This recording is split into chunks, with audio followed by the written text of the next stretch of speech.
opportunistic, still rubbing panels as they go together. It's folded the wing mirror in on Gerardo's car. Misano is such a difficult circuit for these guys to get right. There's a lot of start-stop sections around the back. It's a very, very quick section as well. It's a fantastic start from the 23. They're 4 wide there by the look of it.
Good evening, everybody. Good evening indeed. Welcome to Chaz Draycott Media, and welcome to another round, the 6th round of the CDM Boremula 1 World Championship. We're here for the British Bore Prix, the international home of whatever the hell it's called. Here at Silverstone, it's not actually called that at all, is it? That's the International Centre of Racing. I'm thinking of Daytona. It started well here. Chaz Draycott with Jack Johns alongside me again. Jack, it feels like forever, actually, since the last one of these, doesn't it, mate? It does. There's a decent gap in between each race, but then at the same time, we need to rush them along because fed up of seeing that guy win. Chaz, we've had the same winner a few times now, and I'm only joking. He obviously deserves these wins, but Silverstone, the old version, the unique. There's some corners here I prefer that I'm not sure why they got rid of. To be honest, I don't know how you feel about that, but then again, it is Silverstone, so at the same time. It's not very interested in terms of hills and stuff. But yeah, it does feel like a long time since we've been here. But here we are. We're back in the room together, Chaz. Give you an elbow nudge across the UK, right? We are indeed, mate. It's great to be back once again. And of course, still, I do agree. You know, there's some corners at Silverstone they should never have got rid of. I mean, Bridge Corner is just a car park now, and it's absolutely devastating because that is an incredible bit of circuit with the chicane before it as well. But still, I suppose we have to make do with what we've got, and thanks to the wonderful world of sim racing, we can enjoy these older circuits in their previous configurations. Here are your championship standings, and, well, 5 out of 5 wins for Cam Dance mean that he has a considerable lead at the top of the standings. Christian Rose in 2nd place now on 73. Pete Newman moves up to 3rd on 66 points. Jake Blackhall is next up on 61. Then we have Kevin Zemstra in 5th on 33. John Tusting behind him. And for some reason, I've just noticed actually, why is Celeste Cragg-Vrolic not on this list? Why is Celeste Cragg-Vrolic... Exactly. Why is Celeste Cragg-Vrolic not up there? He has 66 points. So him and Pete Newman for some reason have differing amounts of points. Oh, for crying out loud. So basically... something in the list somewhere has sort of moved everybody down a spot. So Cam Dance is definitely correct on 127 points. I know that much. Right, well, this is clearly not going well. we have a new driver with us tonight. We're going to have a look at him right now. No, we're not, because he's in the pit lane. For God's sake! Aaron Smith joins us tonight. And I've commented on Aaron before as a driver that has won twice the Vertex Stock Car Cup. He's a very, very quick round ovals. He's quick in general, and as you can see, he's 5th at the moment. He's going to be racing for Tyrrell Ford.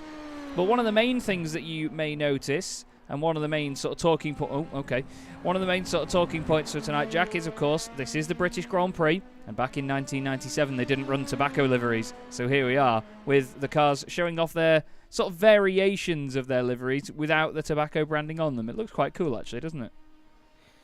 Yeah, well, it's gonna be a little bit of a change without those liveries on.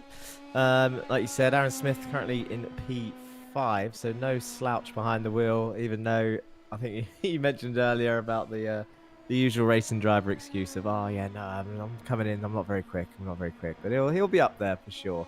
There's a Ferrari fastest currently. Yes. Is their season going to turn around at last? Hopefully, because we were really happy with how they were both going at Montreal last time out, and then of course we had the big one, and they had a very, very big accident where Kevin Zemstra tapped the back of Pete Newman. He went around, and then everybody piled on in from that point. Drivers that we don't have tonight. Ben Hoffman had teeth pulled out today, so he's, according to himself, drooling all over himself still, so he's not going to be out there on the grid. We do not have Jack Werrell tonight, unfortunately. I can't see him out there at the moment. We have lost another 2 drivers since last time as well. Craig Evans has pulled out of the championship, unfortunately. And I did speak to Brian Crowles, who used to drive the other Tyrrell. Obviously, he's been replaced by Aaron Smith. Good news is, though, we have our 2 replacements lined up. Pete Harrod, who we all know is very, very quick, is going to be racing in the remaining Prost, the Prost Mugen Honda, and Bart Daleman, reigning Nevo SimStickers Formula 3 champion, so fast in open wheel cars. He's going to be racing in a Lola, so I've told him to sandbag like mad. Pretend to be last. Yeah, just drive everywhere in 5th gear like Schumacher did. But oh well. That's a time, wasn't it? That's a throwback. Yeah, that was in a Benetton at the Spanish Grand Prix. Which Grand Prix was it? One? I weren't born. Oh, don't. No, I'm joking. I'm joking. I don't think I definitely. Hang on, you're older than me. Yeah, no. Hey, don't call me out like that. Newman, up in 3rd. Oh yeah. Down. It was Schumacher, Spanish Grand Prix, 1994. Oh, there you go. There you go. Researchers just come in clutch with that information. That was me. Yeah. Morgan Butler. It's good to see Morgan back out there. Actually, while we're looking at the arrows, it's good to see his mate, Rob Lundgren, back out there as well, actually. Rob's had a bit of a torrid season so far, admittedly. He's missed a couple of rounds as well. Whoa, way up. Oh, well, God's sake, Rob. Oh, God, that's a big old hit.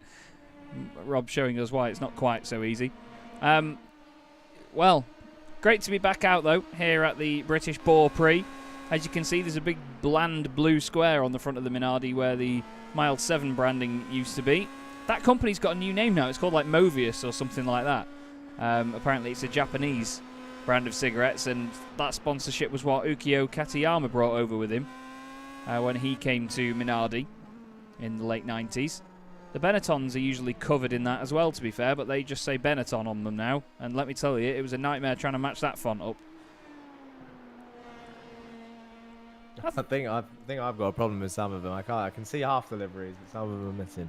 But I'll go with what you said. You've still got trading paints on, haven't you? No. Well, we have had a bit of an issue with some of them, actually. Tim Perry has mentioned an issue with the paints, actually. Are they showing up as black for you like they have with Tim? No, they're working. I think some people are missing. I've tried refreshing, so hopefully we'll see if some of them quickly get a spray paint job in the pits. I can see that Ferrari very nicely, and the car in front, the Sauber. I don't think the Jordans are loading for me at the moment.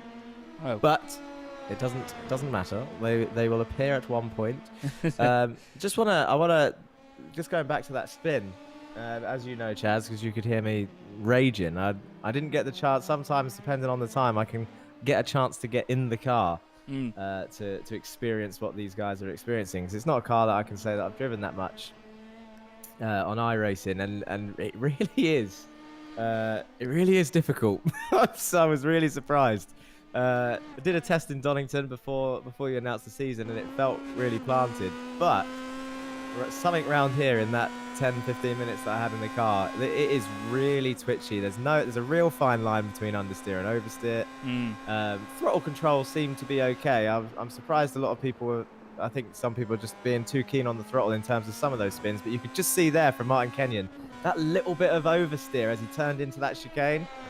That is going to be a big problem here today, because that happens on a lot of the corners here. Turn 1 seems to be okay. I don't think we'll see many issues there unless people are going side by side. Maggots and Beckett's has got an understeer oversteer issue, and those chicanes is where it gets dangerous. And just there on the final corner as well. And I must admit, I did forget Jakub Szymanski as well, our usual choreographer with these qualifying sessions. Bless him, he's not around this evening. He is otherwise engaged elsewhere. But the qualifying session is going to get underway just now. And the first car out is going to be our debutant, Aaron Smith. He's going to be guided out of the pit lane, or at least told to get on with it and get out of the pit lane. Get on with it, Aaron. Aaron, I did go. hear someone talk. I think they told him. Maybe he's going to do a practice start. Maybe he will. I'm Come sure on, Aaron. I'm sure that he can just go whenever he wants, really. Unless you chuck him a message. I don't even know if I can, because I'm a ghost, but we'll see. Well, someone ought to at some point. But someone Aaron, at some point. Aaron will go out first, and then the car to follow him, I believe, will be Toby Ward and then Rob Lundgren. You can see actually Rob Lundgren's already got his arrows loaded in there on the left. Morgan Butler also loading in the background, ready. But we do wait for Aaron, unfortunately. We do need Aaron to shimmy along, so hopefully some of the guys can get the message to him and tell him to go. But I think we did discuss it earlier, and he does race in VR. There he goes. Aaron does race in VR, so he doesn't really get a chance to check everything else, to be honest with you.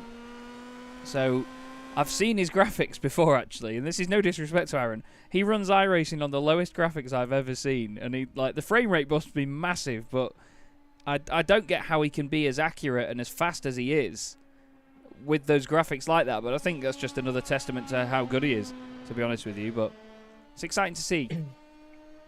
Yeah, no, definitely. I haven't really ventured much into the differing graphics settings, but I know that I've had sort of doing the circuit guides and stuff. There's been some people that maybe run slightly lower that have been like, hang on a minute, that lamppost isn't there, or that tree isn't there, and that's interesting. Actually, I didn't think of that. Yeah, it is. I'm surprised, because I'm pretty sure that you can really strip back the graphic settings for the real potatoes out there. I don't know if Aaron Smith is one of those people, but there's some people run like just the circuit. There's nothing outside the walls, which is the weirdest thing to see. And obviously some people can't have the setups that we see other people have, but yeah. The realism that can be had on this simulation is unreal sometimes. It really is. It's great stuff with the detail they go into, and yeah, it's impressive stuff. But back to Aaron, who still is out left. He's coming around this final corner now. Yeah, into the field to get on with the fast lap. Now he knows to open up the run there. He knows to open up the run to get on with it. It is a very long outlap here, actually. It's one of the first circuits where it's over 2 minutes, I think. Is it not? Oh, no, isn't it like 1 minute 40? 1:44s. Yeah. Oh, okay, yeah. So we should be all right. But still, Aaron Smith cracks on with his first lap here in the CDM Boremula One World Championship. We'll go on board and see what he makes of it. But through Maggots and Beckett's, they're pretty much flat out through there at the top end, and then you just got to guide it through. Now, Aaron's used to driving NASCARs. He's very quick in Xfinity cars as well, so he knows what it's like to drive a car that is on the absolute limit of grip and a car that is very light on its feet. So, well, I say light on its feet. Fast NASCARs are big, fat, massive things, but you know what I mean. It's right on the limit of adhesion, isn't it? They just float along the surface, and this car can be like that, but it's the downshifts that are tricky in this car, and that's not something you have to worry about on ovals, is it really?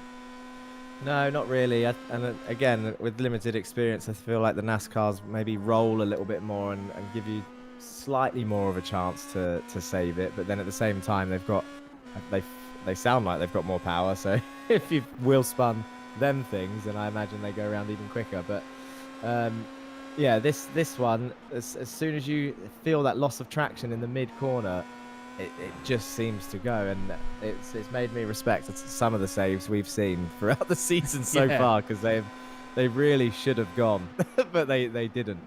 He takes a nice wide line into that corner. He really opened that up. Done it in fourth gear. That's where I was losing some time. Big twitch into that second to last corner, and then tiptoes through left field.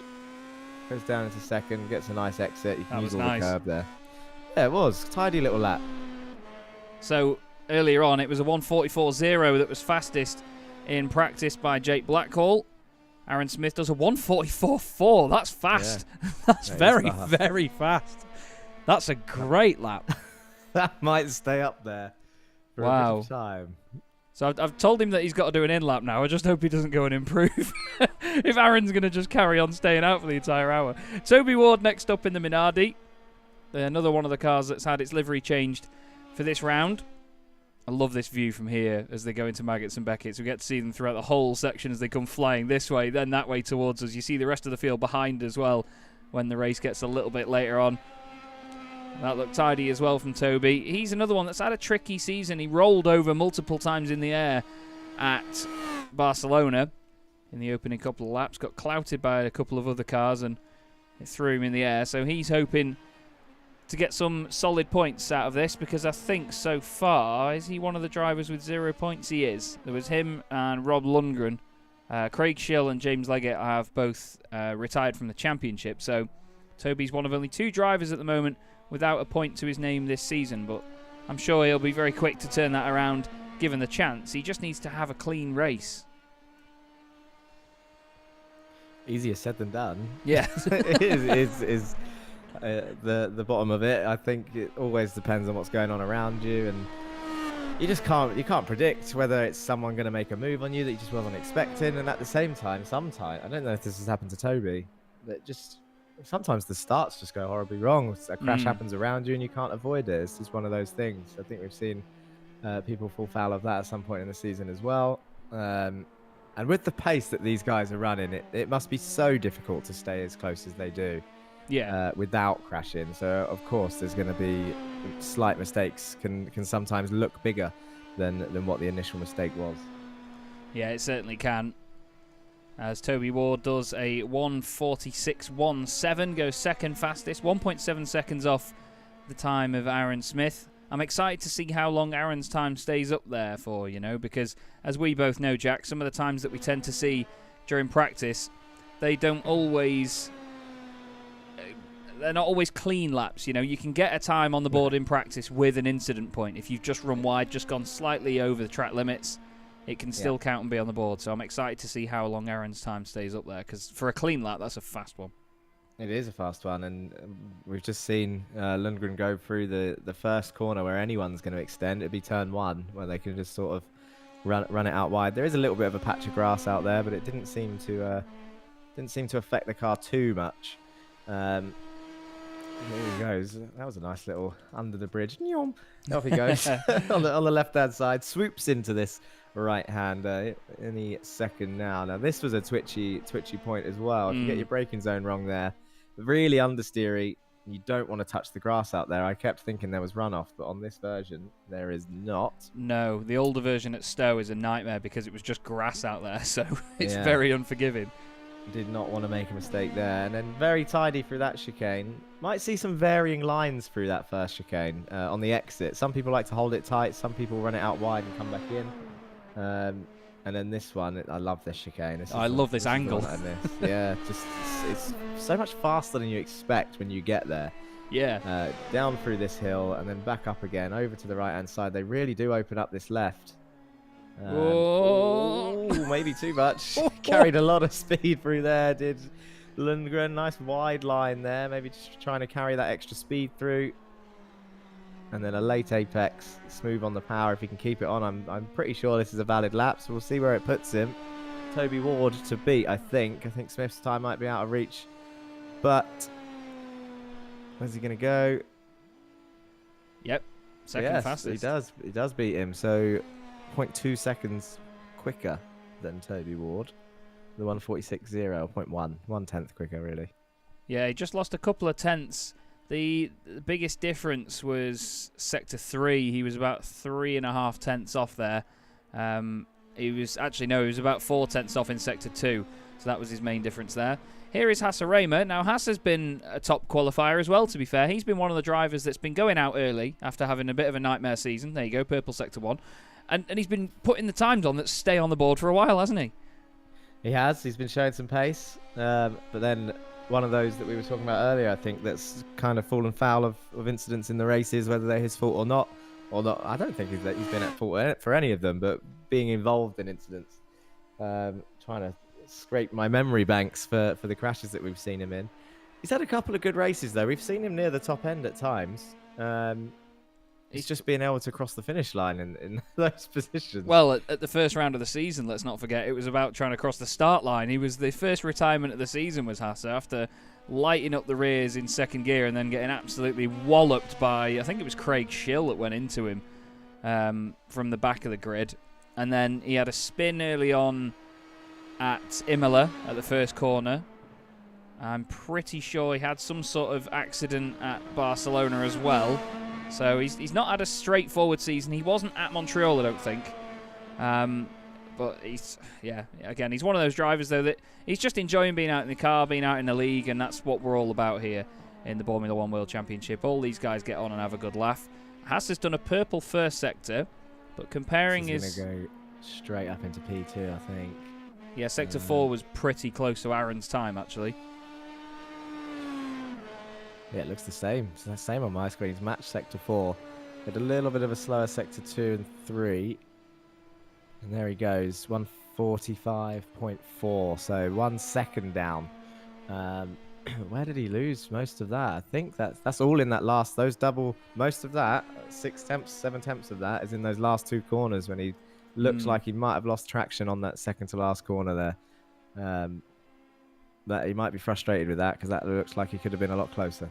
Yeah, indeed. It's just that one little moment that you can have around here when you miss an apex, or just have that horrible 4-wheel slide that I'm sure that you felt in this car earlier, where it floats away from the apex of a corner. It feels like understeer, but the whole car's still going sideways. It's a really weird mix of 2 different elements.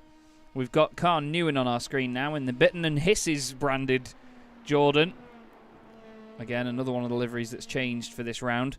Carn's not had the best time this season in qualifying, although if I remember rightly, actually, he qualified a lot higher than we thought. No offence to him. At Montreal, yeah, he qualified 7th on the grid and actually set pretty much identical times to Ben Gregory.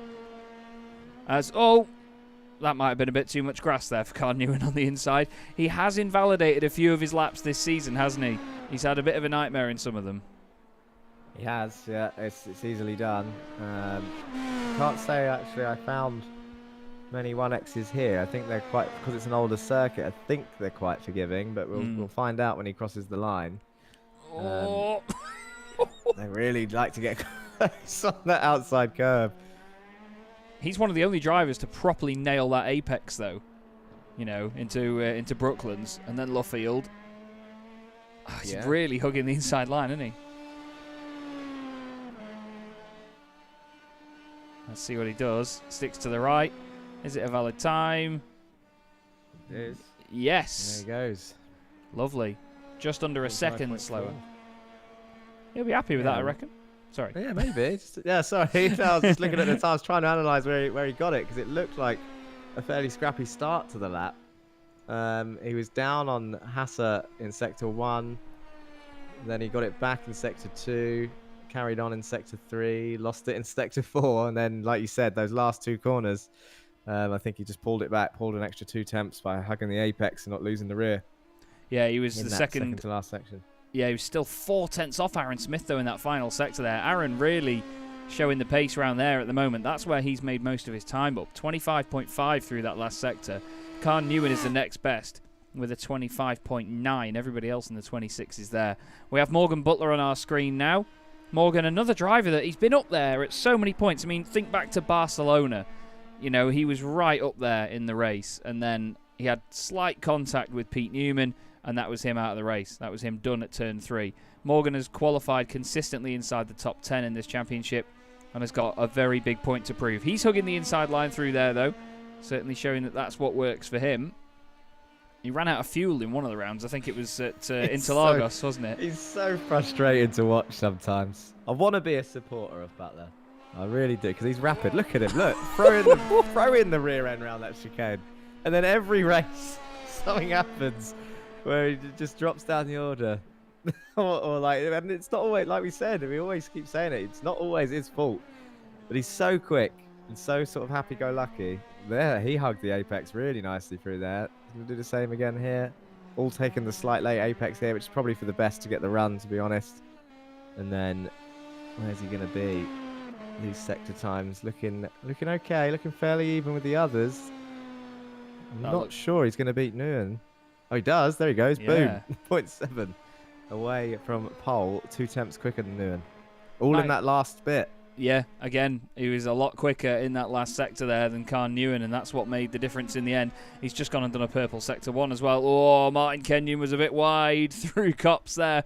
That's a scary, scary place because you have to really push the limits there on the exit of the first corner, and there's a big load of AstroTurf, but there's like 3 layers to it, and it's hard to remember which one you can hit and which one you're not allowed to go on.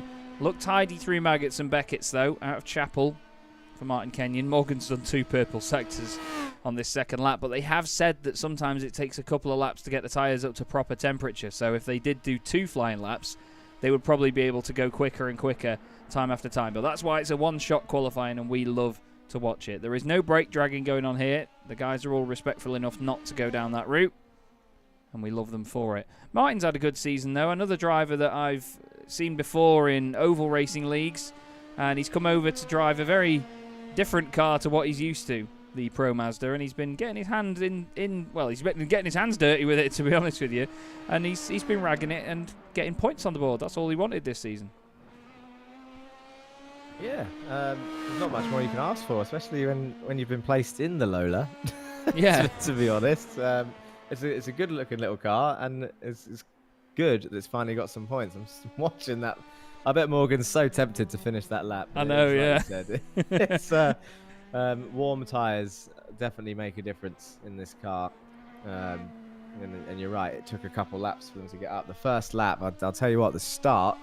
After this qualifying and the start of the race, it's going to be crazy because I think, depending on how reserved everybody is, I think we're going to see a lot of self-mistakes. Maybe not contact, but just people losing it because cold tyres were an absolute nightmare. Martin Kenyon's lap did not count, unfortunately, so Martin is not going to be anywhere high up the order. He's going to be right at the back of the grid, I'm afraid. So his lap did not count. And now we look at Ed May, another driver that's been doing, well, very little practice here. Ed's actually going through the whole process of his exams for university at the moment, so he's a busy boy. He's fighting for the championship in the Sim Racing Magazine GT4 Challenge as well, where he's taking on Simon Povey 1v1 at the moment. And the two of them are having a fantastic scrap. And he's done a purple Sector 1 here at Silverstone. He's a really good lad, is Ed. Yeah, I'm wondering, because we saw Kenyon 1x his lap, and I'm not sure if it was the exit of turn 1 or not, but I've just seen a spotted May take a lot of curve on the inside of Maggots and Beckett's, and I wonder if that is where people are doing it, if it does happen, but we'll find out. He went fastest in Sector 1, like you said. Sector 2, I'm interested at where Ed winds up, actually, because in that 15 minutes that I did, I was pretty much, this is where I was. Ed May is me right now, so this will show where he is. Another commentator as well. Yes, he is, yeah. We've such a great shot through there. I love it. I set these cameras up quite a while ago because there's standard cameras here at Silverstone on the Legacy circuit, and a lot of the Legacy circuits are absolutely terrible. So I made sure that I got some good camera angles for this circuit, similar to the ones that you'd see on TV as well. I think I first used them for the British Boring Car Championship that we did. Similar angles to what the touring cars used to run. But they didn't often do the Grand Prix circuit, so I must have done it for something else. I think it was MX-5s or something. Anyway, Ed May goes to the line. 1 purple sector during that lap. and he does goes count. second. Lovely. 2 temps, nearly. Very. That's the closest, closest we've seen to Ed Smith. Oh, there we go. Oh, there we go. Where did he aim that? So faster in sector 1 than Smith. And Butler was faster than Smith in sector 1 as well, actually. So attacking that turn 1 more. Lost a tiny bit in sector 2, tiny bit in sector 3. Pretty much evens.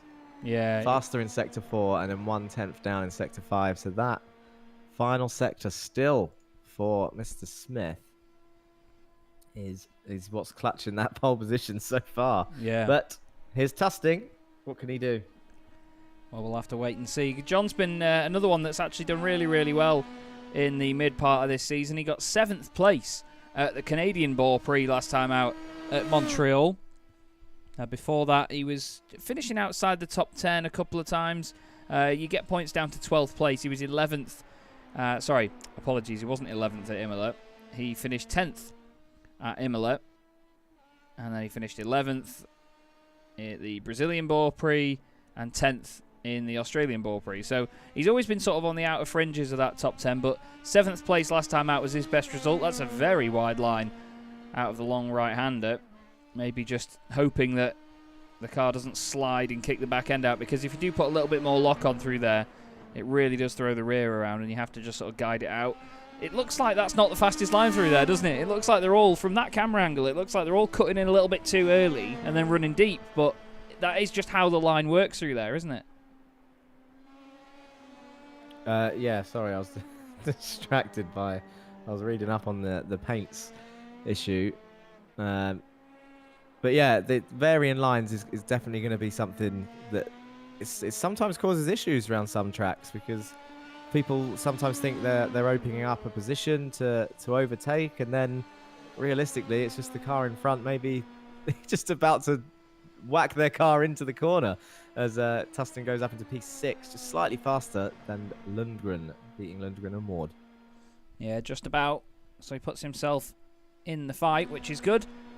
As we now look at Adam Hedgecock, a driver who yesterday announced that he is going to be doing the simtography for Altitude Esports. Adam's a really, really talented sim photographer. I think he's mrhedge.co.uk, I think is his website. But he also announced today that he is joining Altitude Esports as a driver. A lot of good friends of mine at Altitude. They're a fantastic team, a really lovely bunch run by Mark Fletcher. Why do I know that name? Where have I seen that? Have they raced in one of your series before? Don't think so. Altitude Esports. I think they might have raced in one of yours. No. No, they haven't. No. Not yet. Maybe. Go on, boys. Get him. Yeah. Line up. I haven't got anything planned at the moment. I think, to be honest, next up is probably, because I'm in the middle of a move, but it's probably the Jetta Cup after the summer. Yes. Returning. Yes. We were going to do a mini truck series in between, but I think with lack of preparation and not as many initial sign-ups, I've decided to pull the plug on that and focus on the move and get the Jetta Cup. Oh, that's damaged his wing. Yeah. That curve has damaged his wing. They've got to be careful of that over the course of the race as well.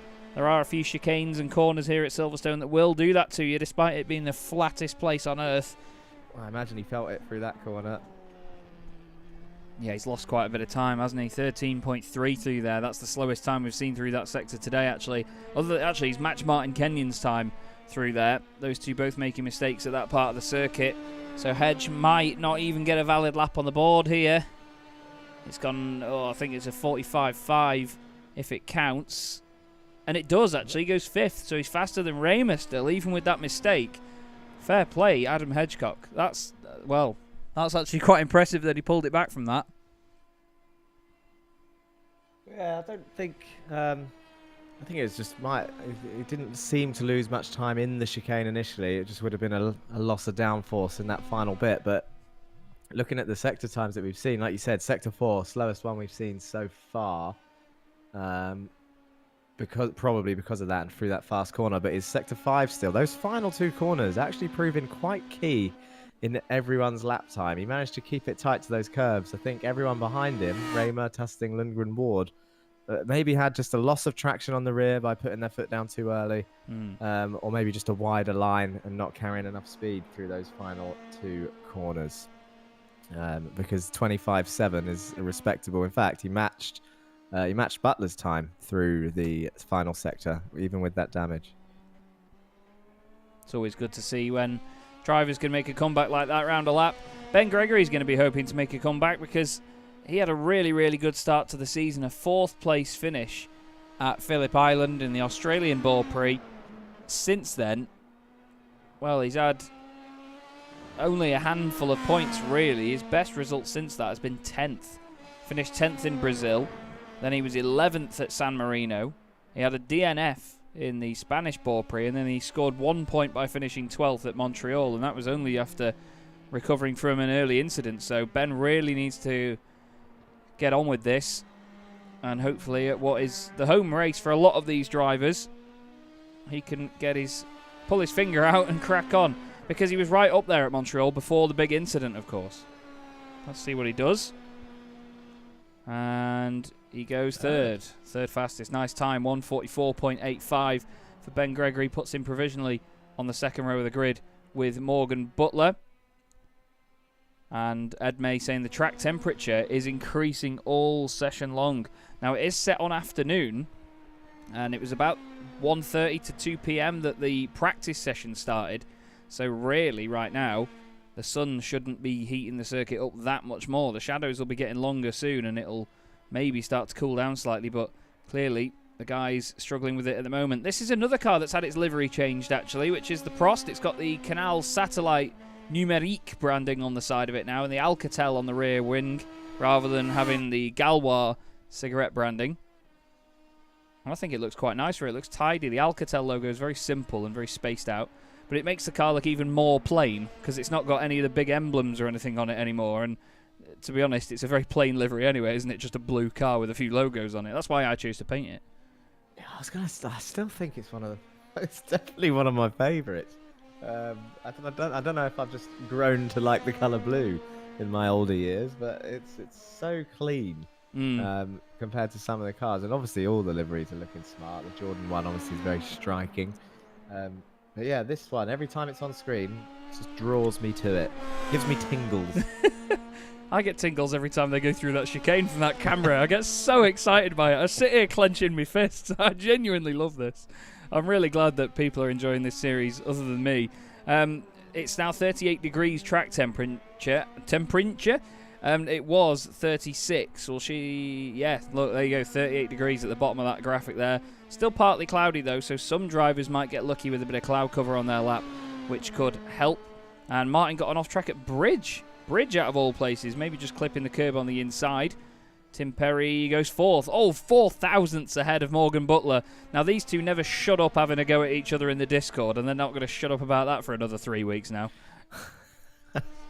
Honestly, they won't. That's a big mental blow, I think, to Morgan Butler, especially when the gap's so close, because if there is a rivalry between any racing drivers, and I can speak again from experience on this, doesn't matter how big that margin is, it could have been 1,000. Yeah. That is going to be it's going to be mugged off for a long time. Just until the next round, I imagine, in 3 weeks' time. Well, they've got to make the most of the next one at the Nürburgring. At Hockenheim. As Jack Styles has a bit of a scary moment there in the Ferrari as he comes out of the whole Maggots and Beckett section down the hanger straight towards Stowe. Purple sector 2 for Jack Styles. We do expect to see the Ferraris going well once again at this round. You can feel the understeer through there. That's how you can hear it. You can just about hear it. Let's have a listen through here.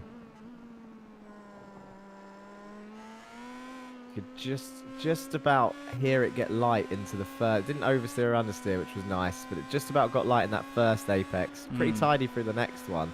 And then this is probably the second zone where I kept having a spin on the brakes. Again, just that rear end. You can see on entry on all the corners, the rear end wants to come round, and then depending on what choice you make, it's either going to understeer or oversteer. There's no in between.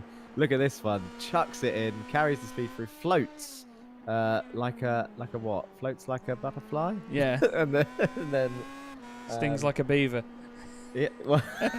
Well, Well, got that apex nicely. Used all the curve on the inside. Good. Oh, I'm gonna choke.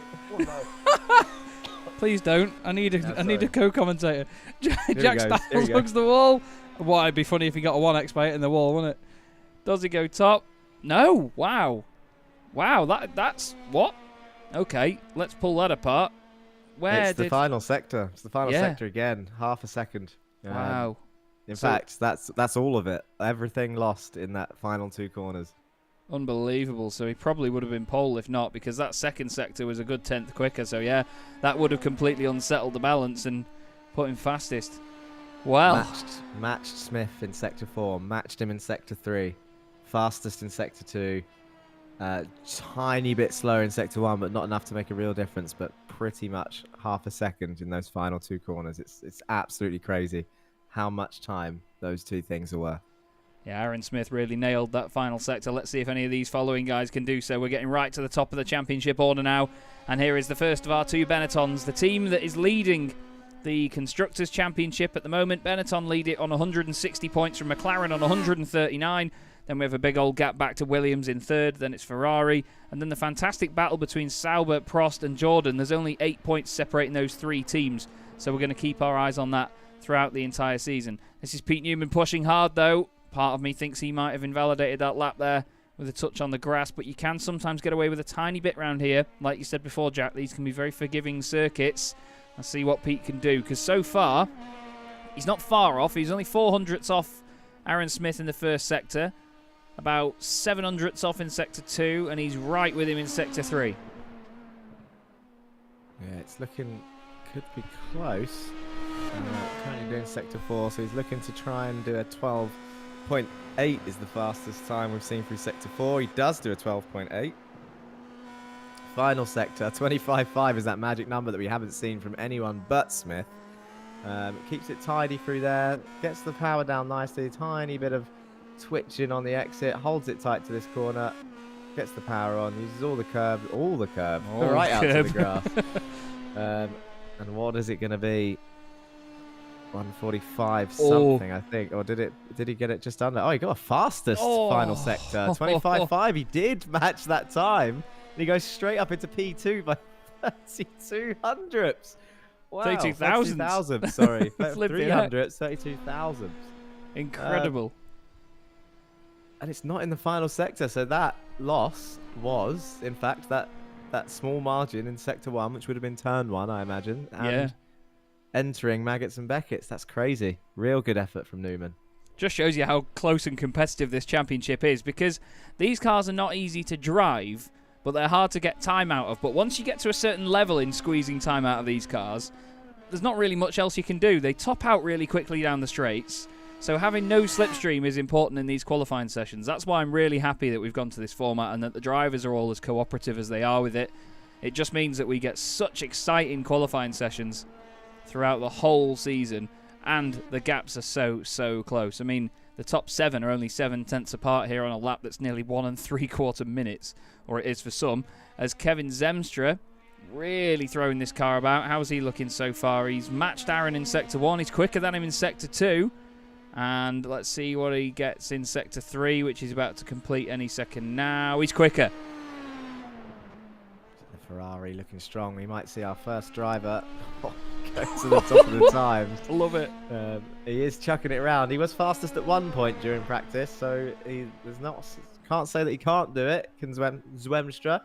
In fact, one of my chosen drivers for Canada. That we all know how that always goes. Yeah, whenever you pick Kevin, he went off at Brazil as well when you said that you fancied his chances as well. Apparently they're discussing who's going to crash into who in Discord. Brilliant. Right, Zemstra to the line. No purple sectors yet. It's a purple final sector though, and he does it. Nearly 2/10 faster. Kevin Zemstra takes pole, a 144.265. Fantastic stuff by the Dutch driver. Really top effort that for the Ferraris. And, well, he's going to be a very, very happy bunny, isn't he, mate?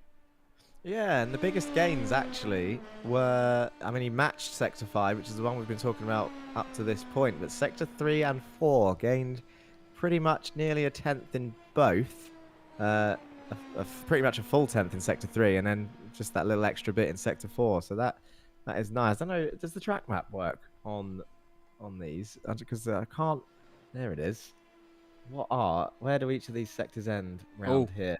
Sector 1. Jake's just gone a tenth faster in Sector 1. Crazy. So Sector 1 is basically turn 1. Yeah. That's just commitment in that. And then Sector 2 is all the time is really Maggots and Beckett's because then it ends on the straight. Sector 3 is the fast right, the first chicane all the way round. Sector 4 is just that second chicane and bridge. So that's interesting to see that there was nearly a tenth in that. That was just the commitment in the chicane then. He's gained that. And then Sector 5, like we said, just those final 3 corners, really. That is going to be a time loss. It was good to watch, but that is going to be. I'm glad. See, that's one of those things that I was saying earlier. That shouldn't have been saved. But it was. And that is absolutely crazy. Mad stuff. I don't know. I took my eyes off for a second. I'm not sure where that was. That would have been Sector 3. So he did lose. He's lost about 2 tenths on the others through there. Look at that, though. That looked really fast into there. Really fast into Brooklands. And again, he's got the back end coming around. He's really throwing it. We know what Jake's like. He's fantastic to watch on these Banzai qualifying laps. He's got a purple Sector 1. That might make the difference. Let's see what he does come into the line then, Jack. Purple 5, fifth sector. Sector 5. You said it looked fast. It was. He goes second place by 35 thousandths. Get it right this time. Purple Sector 1 and 5. So he lost a tenth in Sector 2. He lost 2 tenths nearly in Sector 3, and he gained it back in the final 2 sectors. Wow. Can you imagine? He's a driver, actually. Sorry, Chaz. When you were going through the standings, he's the driver that should be higher than he is. Yeah. He's definitely had more of a nightmare, I think, based on his pace than other drivers. Definitely should be closer, for sure, because he's, like you said, he's exciting to watch, and he is quick. But here we go. Here's the other. Oh, that was a hell of a cut. Hello. I know, yeah. Flipping heck. Silas, actually, funnily enough, a driver that we did not have with us for the Canadian Bore Prix last time out. And, well, we certainly missed him. There was a lot of action still without him, but in the chat, we were asking before who's going to be wrecking who, and Matthew Crisper said Silas and Silas. He's basically going to be crashing into himself. So, as you can see, there's still a lot of faith on Silas's talent, but he's a great driver to watch, as we've said all season. Probably, if not Jake, I'd say Silas has been the most exciting driver this season. They've just been so cool to watch. Like they're the ones that go for the moves that nobody else wants to, or that, you know, they sort of overstep the etiquette a little bit just to put their nose in and make the racing feisty. I mean, he's the one, apart from Canada, like you said, because he wasn't there. Oh no, Silas! There it is. That doesn't count. I think I'm going to go out on a limb. That may have been a 1x. But he has been the one that's been there right behind and fighting dance for those wins in every round but Canada that he wasn't there. He was, I mean, there's... he's just making it look funny now because his lap time is gone. He's getting that screen time. But yeah, he's been the one that if anyone was going to get a win, it's been him. But he just hasn't been able to try and... It's just been coming home second every time to his dance. He's had an answer for everything that he's thrown at him so far. That's going to be really, really exciting, though, to see him come through the order and see what progress he can make during this race. John Tusting letting us know that he span on his quali out lap, but he doesn't think anybody noticed. Well, we'll go back and look at it at the end of the stream for you, John, just so you can point it out, because we love you. Right then, Christian Rose is next up, teammate of Silas Kragvrolik. He sits second in the championship right now. 73 points to his name. 54 though behind Cam Dance, and bearing in mind you get 25 for a race win. Cam could not turn up for 2 races and still have a championship lead of 4 if one driver won both of them. That's how ridiculous that lead is. Yeah, it's looking strong. Incredible. Nothing impossible though, long season. And it looks like Christian's first sector is fairly on pace. Only, I think it's second fastest actually, matching Morgan Butler, who was pretty quick through that sector. 22.5 in sector 2. That is on par with the top times. Just 200ths slower than Zwemstra, who currently sits on pole. Then we got a 28.23 in Oh, that's his outlap, isn't it? So he's just coming to the end of Sector 3 now. Let's see what he does. It's going to tick over about halfway down this straight. 28.06. So he's about 2/10 off Zemstra in Sector 3. But matches Blackhall, who we saw lose time through there. So it's not completely over if he can bring it back through Sector 4. Now they can... He does. Sorry, mate. They on. can get a 1x. There's a little bit of grass that pokes out from underneath the curb at Bridge, and you can get a 1x for it. And it's the most harsh 1x you'll probably see on iRacing. As look at that. Shifty really hugs that line there, doesn't he? He did. He's really threw it through there. The beautiful McLaren Mercedes coming through. And where's it going to put him? Did he manage to hold it? 2 temps down. That's not actually that far off of pole, but it puts him in 5th and shows how close that top end is once again. Yeah, he does a good job, to be fair to him. He's just missed out, though, on beating Pete Newman. He was only 12 thousandths of a second slower than him, but he's got a good 10th or so over Ed May. Ed May's doing well up there at the moment, 6th place with Ben Gregory just behind. We now have Cam Dance coming to complete his lap, which... Honestly, looking at those sector times for Rose, I don't know if he could have asked for much more than that. There wasn't really any major mistakes. It's all tiny bits of time here or there. He's we said about Sector 5, he's only 700ths off.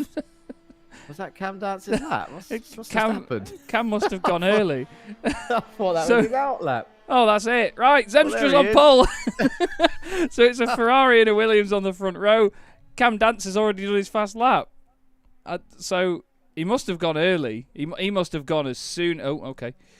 Toby Ward says he's done a whoops at the end, and I think he sent Cam on his way.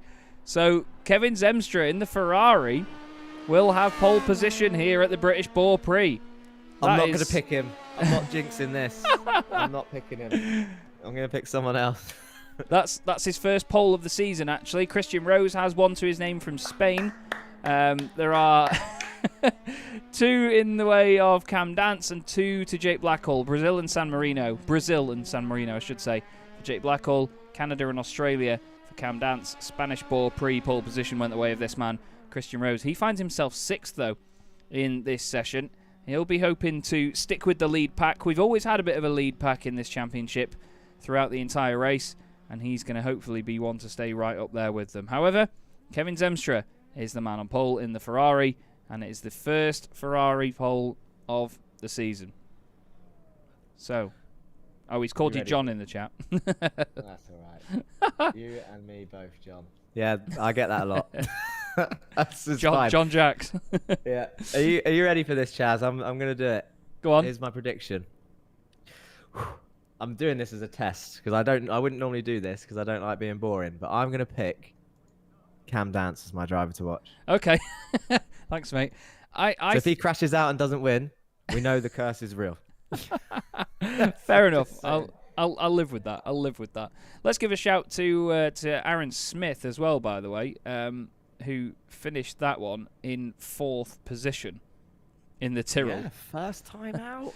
That's a sensational lap. But you know, he was saying to me, I'll tell you what, I'm going to embarrass him now. I'm going to read the message he sent me. I sent him the format for qualifying, told him how it all works, and he says that should be fine as long as I'm not so much slower that I get caught on my in lap. Yeah, all right. All right, Aaron. I said you'll be fine. I said you'll be absolutely fine, mate. Don't you worry about a single thing. And now look, there you go, 4th on the grid.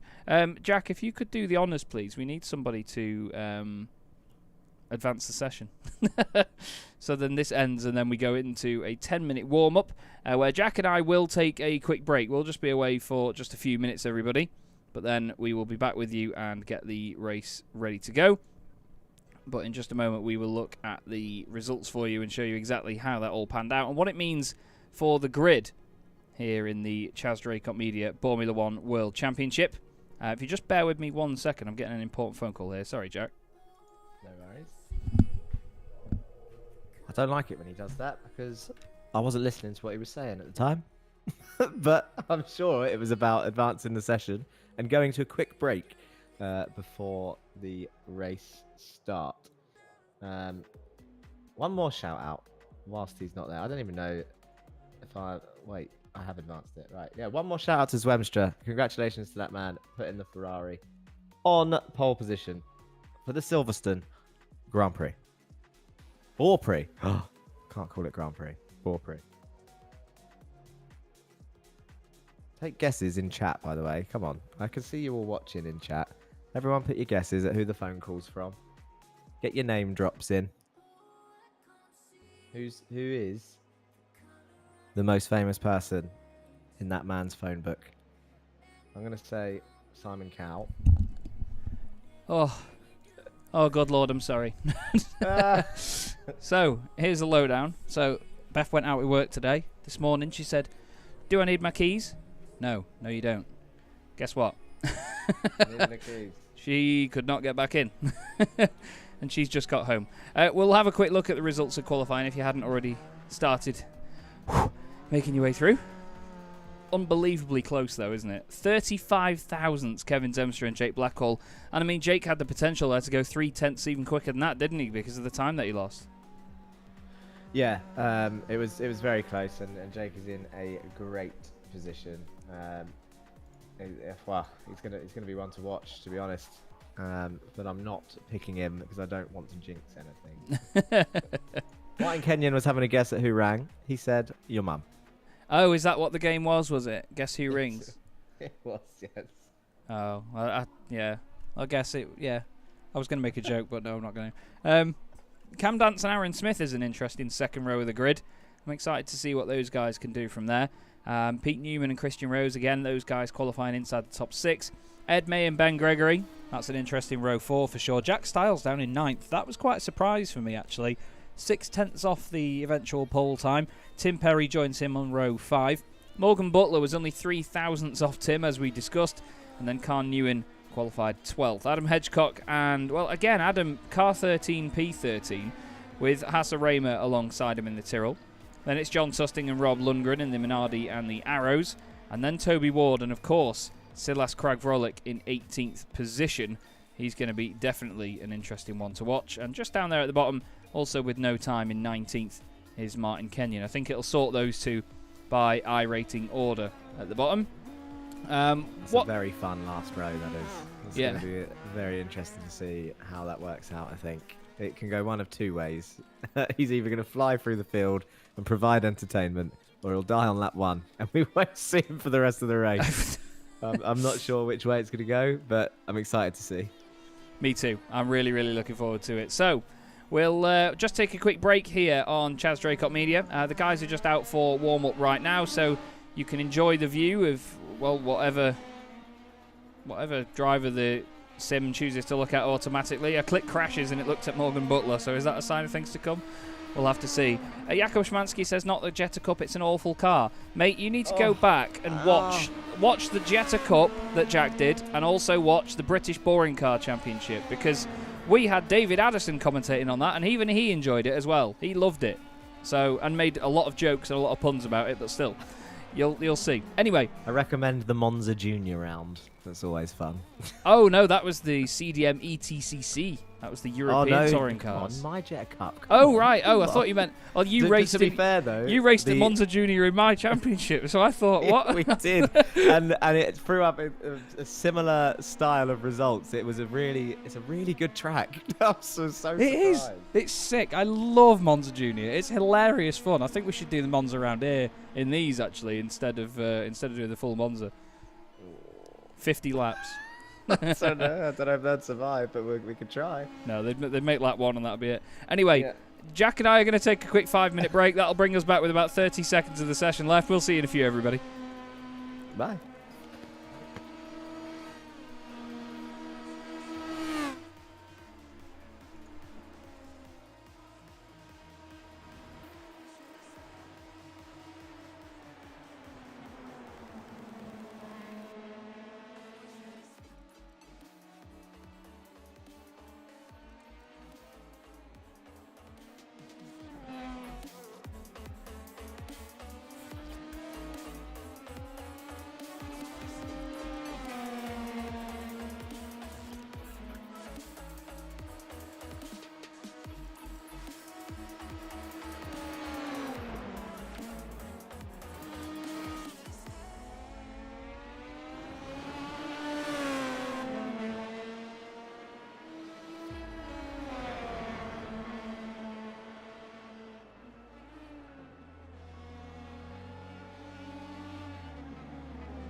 Hello again, everybody. Chaz Draycott and Jack Johns here for the CDM Boremula 1 World Championship.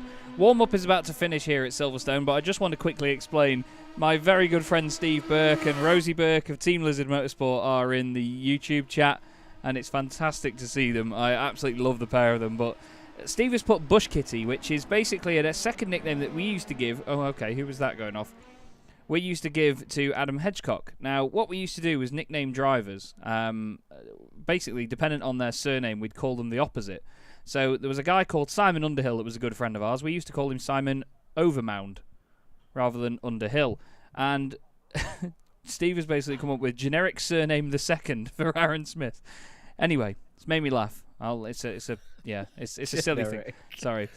Kevin Zemstra, pole position, can you believe it? Jake Blackwell alongside him, then it's Cam Dance and Aaron Smith, or generic surname the second, in 4th place. Pete Newman is 5th, with Christian Rose alongside him. Then we have Ed May and Ben Gregory, Jack Stiles alongside Tim Perry, and rounding out the 12 is Morgan Butler and Carl Newen. You've got to love the fact that I've set this camera angle up for a rolling start and not a standing one where we can't see the lead car.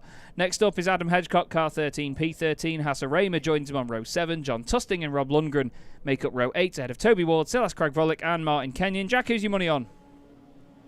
I want to say Dance just to see if the curse works. Right then, the British Bore Prix is go, and it's a fantastic start for Pete Newman by the look of it. Looks to me like Aaron Smith's gone nowhere. He didn't learn that one when he was racing on ovals, did he? But Kevin Zemstra gets a beautiful, beautiful start. Oh, there's cars around in the background. Morgan Butler and Ed May. It's Butler again. Oh, Morgan. Butler is out of this race. He's in the pits. Ed May, I think, is also involved in that. But look at this at the top. Zwemstra flies into Maggots and Beckett's, and behind him is Blackhall and Dance in formation. Well, they're all coming through. Single file, like you said, a lovely shot of them all. This is on board with Jack Stiles in the Ferrari. Gets a little bit of a wheel on the grass, but does not get out of shape. But he's going to lose a bit of a run now. And now he's in the tow of about, how many cars? 6 cars up the road. Actually, do you know what? He's not using the tow. I don't know why. Get over to the left. Come on. Get in that slipstream and go towards the right-hand side. There we go.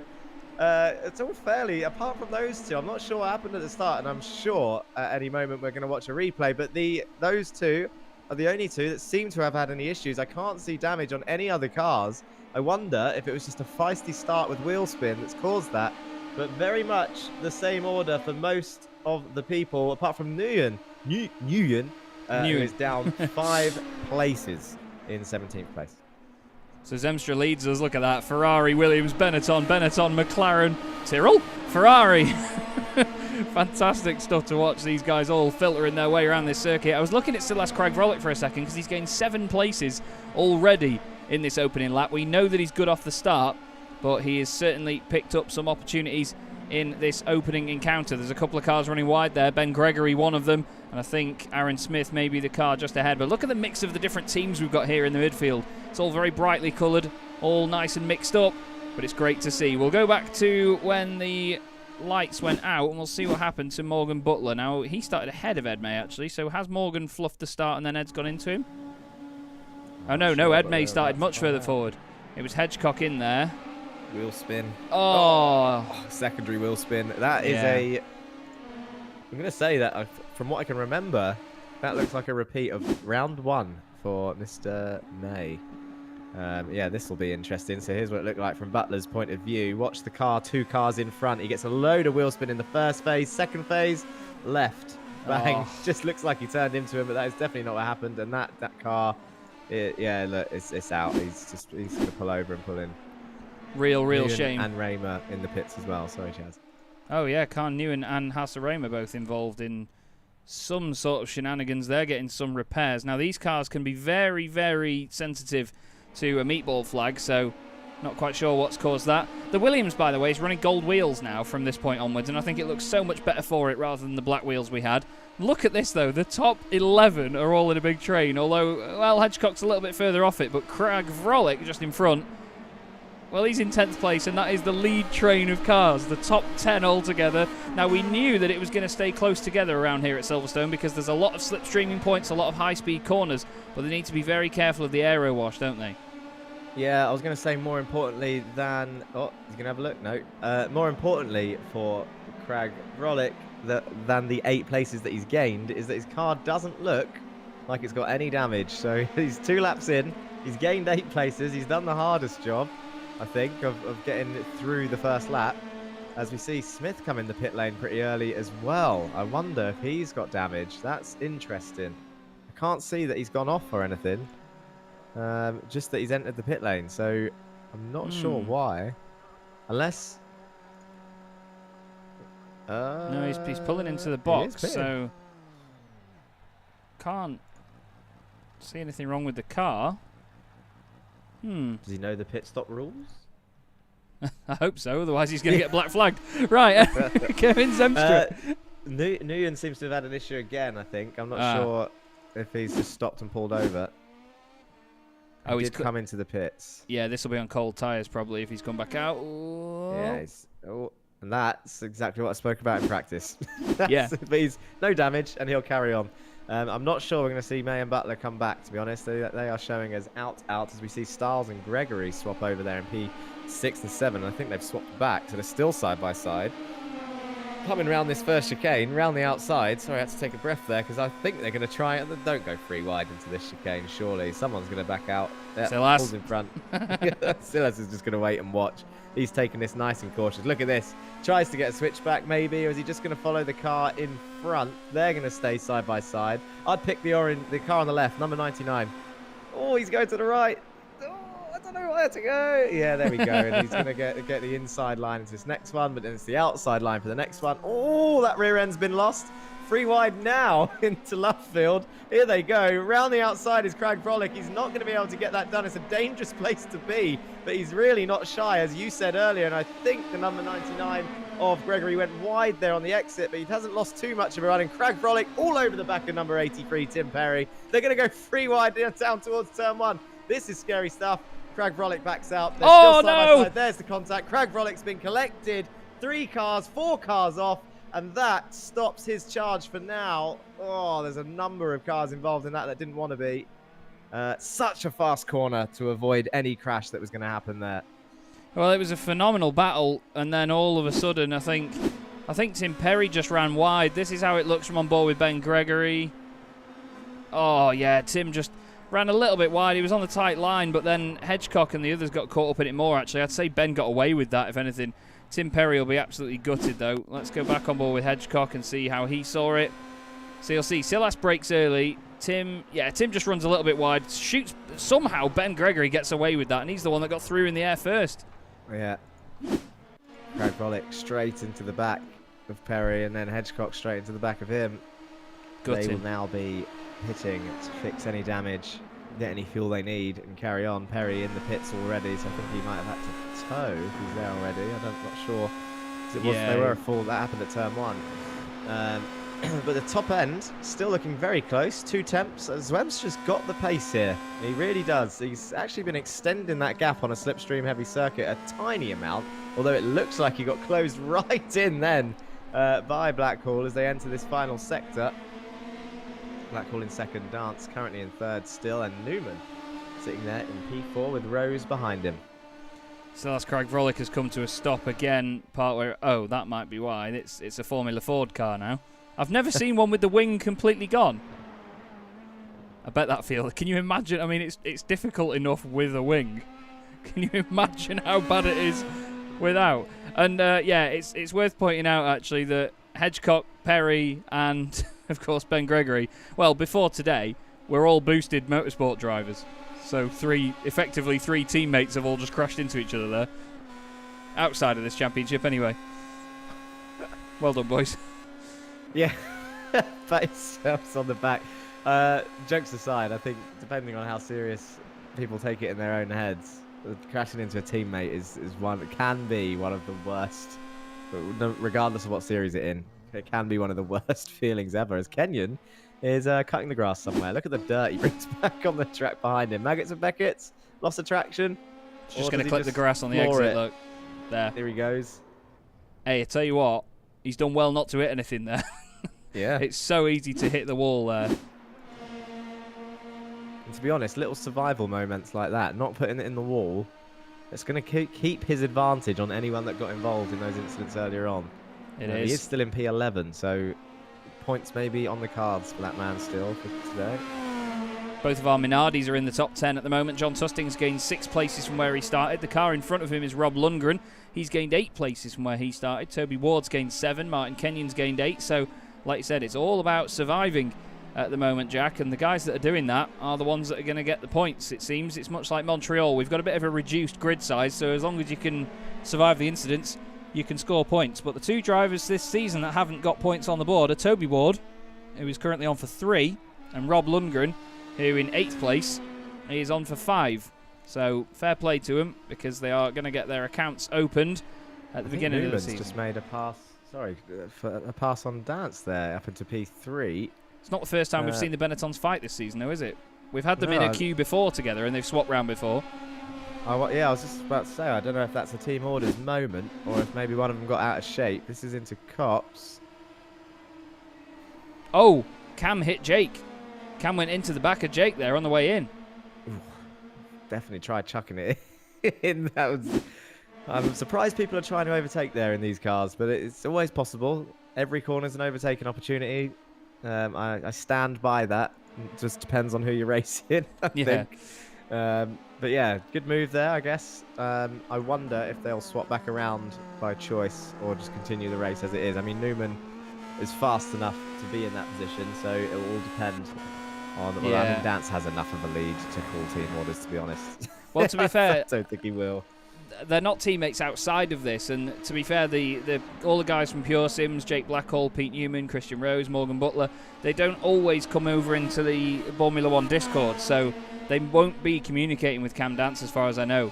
Pete and Cam are just sort of, well, to them it's just they're in the same livery. They don't really play it by team orders, I don't think. So they'll be fighting as much as they can, I reckon. We've got Hassan Raymer under attack from Silas. It's a shame that Haas has been in the pits again early on in this race, because we didn't really see any damage to his car or anything, did we, from that opening encounter? No, it was hard to see the other two if they got involved in that starting. Look at the slipstream there. I think it almost sounded like Hassan lifted there, but I think it might have just been how the gear change worked. But Silas continues his charge past Raymer there into the final, well, the current final sector, not this one. This is the old layout. Come on, wake up. Into the chicane they go. Holds it tight all the way around. Comes out wide, and then back in towards the apex. And he begins his charge on Hedgecock, who is actually quite a fair distance up the road. 24 seconds up the road now. Still has to close that gap. There he is in the Sauber. Lap 7 of 20. That is flown by for a long circuit. 13 laps to go.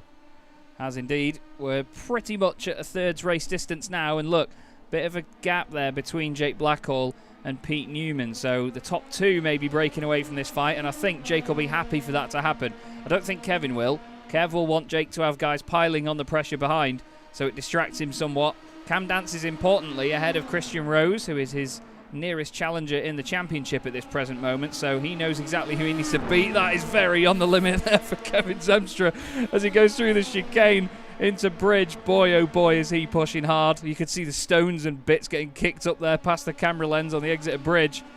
But these guys have to push so hard around this circuit, and you can see again the differing lines. Zemstra goes deep, gets a good run off the corner. Jake tucks it in around Luffield. I think this is going to turn into an overtaking manoeuvre before too long here, Jack, because Jake's starting to look very racy up behind Mr. Zemstra. He is, but Zemstra must be nailing Maggots and Beckett's, or has been so far, because the slipstream down that back straight must be insane, unless Jake is, because we know he's a fast driver, but he's a smart driver, unless he's sitting behind Kevin with a little bit of lifting coasting, and he's trying to gain that pit stop advantage, which we've seen can be worth seconds if they get it right. It really can, and you've got to think maybe the aero wash is the problem here in this part of the circuit, because it's very easy to just get stuck behind the car in front and it really push you out wide. We do have Tim Perry still circulating, which is good. Oh, yeah, look, he is. He's lifting and sitting behind. Yeah. So it's a fuel-saving game at the front. They're letting Zwemstra push. I think I saw Tustin and Lundgren have a little bit of a fight. Lundgren back on top in that pass. I think they swapped over positions twice. This was Tustin on Lundgren, I think.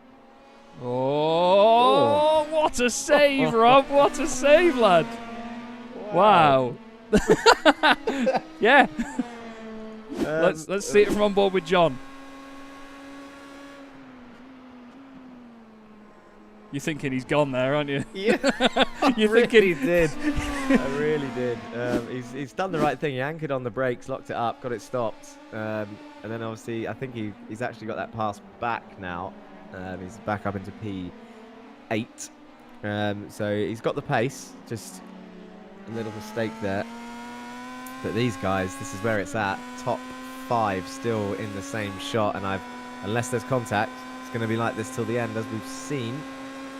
Maybe with a late race burst of choice from these drivers of overtaking paces, but even chat is saying definitely saving fuel, and I mean you could hear it was a massive lift on the straight. it was. And I'm guessing that the others are doing the same, because this section, you're right, there's going to be aero wash through here, but the way the slipstream is on this straight, let's see what it's like from Christian's point of view with 4 cars in front. Now don't forget, they usually top out about 134, 135 mile an hour normally.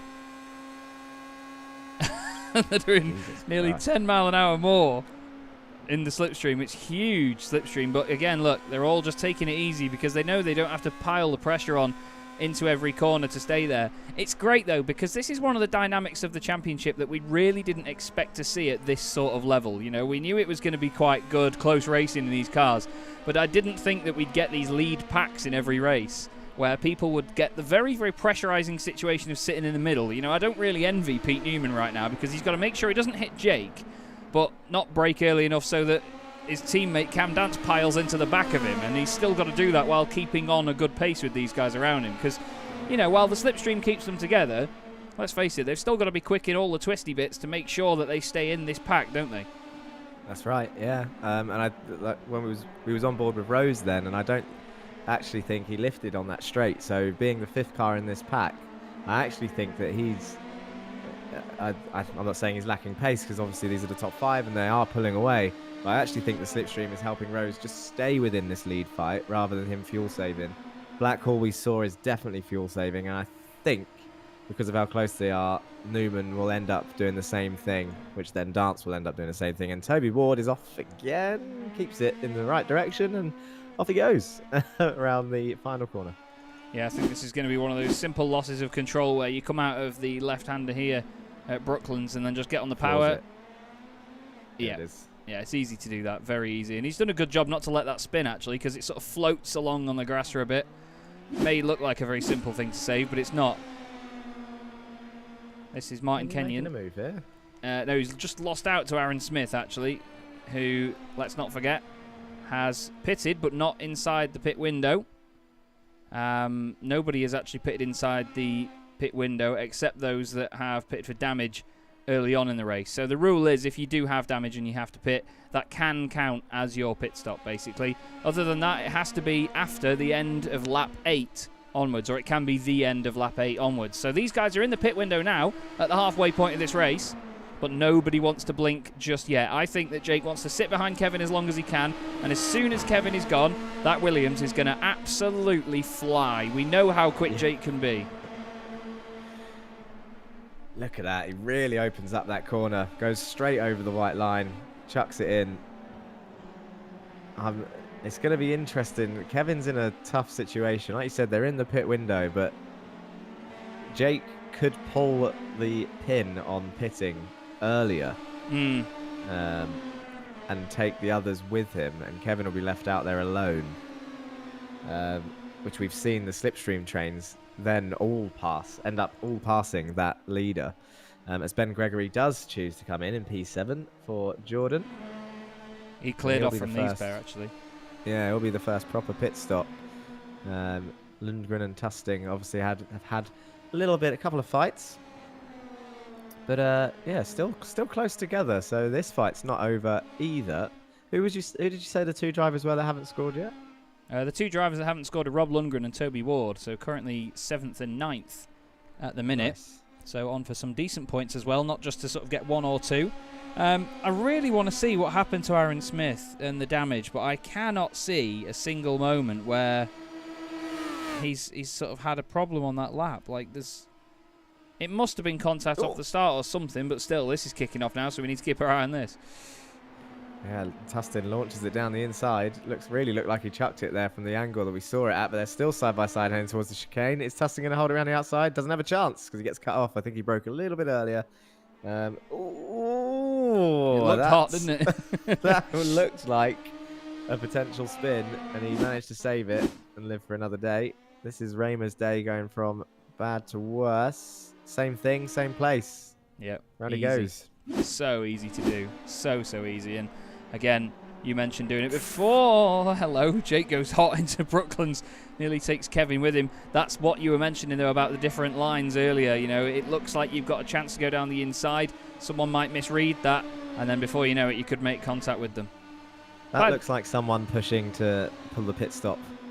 To be honest, I think he might be potentially looking to make a move now to lead coming into the pit lane. Someone worth mentioning is actually Rob Lundgren, no matter what you look at, because he's gained 9 places in this race. He's gained 9. Toby Ward's gained 8. Martin Kenyon's gained 8. John Tusting's gained 7 places as well. Those guys surviving the early mayhem. It's a real shame for Ed May, Morgan Butler. Khan Newen's out of the race as well, actually. He's pulled over to one side and is now out of the running. So Tim Perry is the last one currently circulating.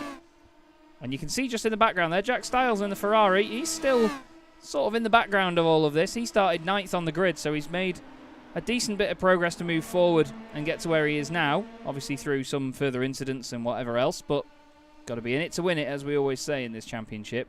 And these guys He'll be hoping this kicks off for sure. He's in no man's land by himself. For the whole race he will be, until these guys start throwing it at each other every lap. He'll close that gap in no time at all when that happens. To be fair, Ben Gregory's off. Ben Gregory's off at Brooklyn. No, that's exit of Maggots and Beckett's, that is. Yeah. And he's in the wall, and he already came in and got that car fixed. That is looking like the end of his day, I'm afraid. We'll have a look at how he did that. He passed Martin Kenyon not long ago. Is he just going to clip that grass again? It's so easy to do. Yeah, look. Look how easy that is to do. And then that's that, and it's broke. That's a real shame. But what I was going to say is that Jack Stiles' gap from these guys earlier was about 5.5 to nearly 6 seconds. It's now 3.3. So they are definitely holding back and losing a bit of time as a group to Jack. And he's going to just make sure that he puts in his very best sectors time and time again right now to try and get in some sort of slipstreaming range. Purple sector 2 on that lap by Christian Rose, actually, Jack. So clearly at certain points they are on the pace, and that's the back straight down towards Stowe. So obviously the slipstream accountable for that. Yeah, for sure. It's just seen Tim Perry's jump to the pits as well. I think he's had another crash somewhere in the wall. The circuit claiming many victims. This is into the... Oh, that's a big one. Yeah. I didn't know you could have a crash that big at that chicane, especially the first part. Yeah, that's the second chicane there. So he's just chucked it in, and then sounded like he put the throttle on to try and get the rear end round, which did happen, but too much, and then into the wall. That's a shame. I think Perry was another one of those that had already pitted, right? Yes. Yeah, he had. I think so, yeah. Because now the time that he's in the pits now is the second stop, technically, that he's had in the race. Indeed. But this man still leading as they all chuck it into that fast chicane. He's decided to rein it in a bit, so I'm sure he's not using all of that curve anymore. And I think that's the right thing to do, because he was very, very close to the limits earlier. But they are still very much pushing. They're constantly doing their last laps 1:44.5s. When their bests have only been 44 4s and 3s, 2 for Cam Dance there in P4. So, yeah, it's looking quick at the front. Rose just trying to hang on to that gaggle and just wait for something to kick off. We're on lap 14 of 20 now. They've got to be starting to pit soon, I imagine, because we're nearly 3/4 of the way through this race. Well, yeah, but it's not like it's just the guys at the front that are pitting late in this one. You know, it's not like they're just trying to sort of go as late as they can. Lundgren and Tusting come in, but there's still a number of others that haven't pitted. Jack Stiles and Toby Ward are yet to come in. Aaron Smith has to serve his pit stop unless he was getting damage early on. We'll have to get his word on that one and see what the situation was. Maybe look back at his start, but I can only imagine he pitted for damage. because I don't see any other reason why he would have, other than just not knowing the rules. But I think it's likely that he did know that coming into this. We'll see. Still, fantastic battle up at the front of the pack, and it's great to watch this. I mean, it's a bit of a stalemate, but that's what makes it interesting. Like, all these guys, it's going to be who's the first to blink, who's the first to make a mistake, get a little bit too close to the car in front. Look at Montreal, for example. You know, all it took was Pete Newman on the brakes, Kevin Zemstra a little bit too close to the back of him, and it caused a big old pile-up, and everything went to pot from that point. And, you know, those are the moments that can change these races, change the championship. But right now, Cam Dance isn't looking in a position to win it like he has done in the other races, but we never know with Cam, because he can come out the other side after the pits, someone will have a bit of contact or an incident, and then he'll just suddenly drive through the middle of him like, thank you very much, boys, and off he goes. Ben Gregory is back out there, actually. Ben is still running again, but with damage. He didn't bother fixing it, and I don't blame him. Might as well try and bring it home. You don't know what's going to happen. And I respect that. When someone's had a nightmare race, you've got to try and bring it home, because you never know what's going to happen. I did see, I think Lundgren and Tusting have been into the pits. I was looking at the pit in and the pit exit logo, and it really felt like the pit stop was quite quick, actually. But then looking at the times, it looks fairly even with everyone else. So no drive-throughs for them, which is what I first thought, which would have been weird. But yeah, no, 41 seconds looking like the quickest pit stop we've seen. So that is what to expect from those guys at the front when they come in. But you mentioned about Cam Dance, his pit stops.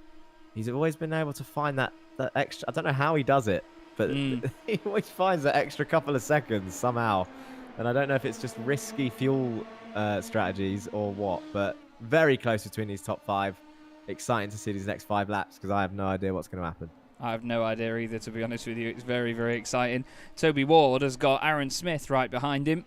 Now, I really do hope for Aaron's sake that he knows about the pit stop rule. But either way, it'd be a shame for him to get disqualified from the race for not knowing that. But you can't blame him. There's a lot of rules that go into these sorts of championships. And, I mean, I can't be bothered reading rule books. I can't even be bothered reading my own. As we've got these two still side by side again. Oh, no, Rob! Rob's around. Oh, we have to look back at it and see how that came about.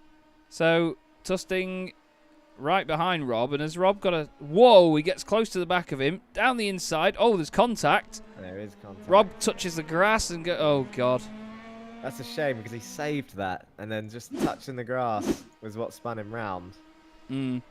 That's a Hedgecock, who I think also passed him. And Zwemstra pulls the pit lane, as does Styles. So the two Ferraris coming in together on lap 16 of 20, which means I imagine Blackhall, Newman, Dance and Rose will be coming in the next lap.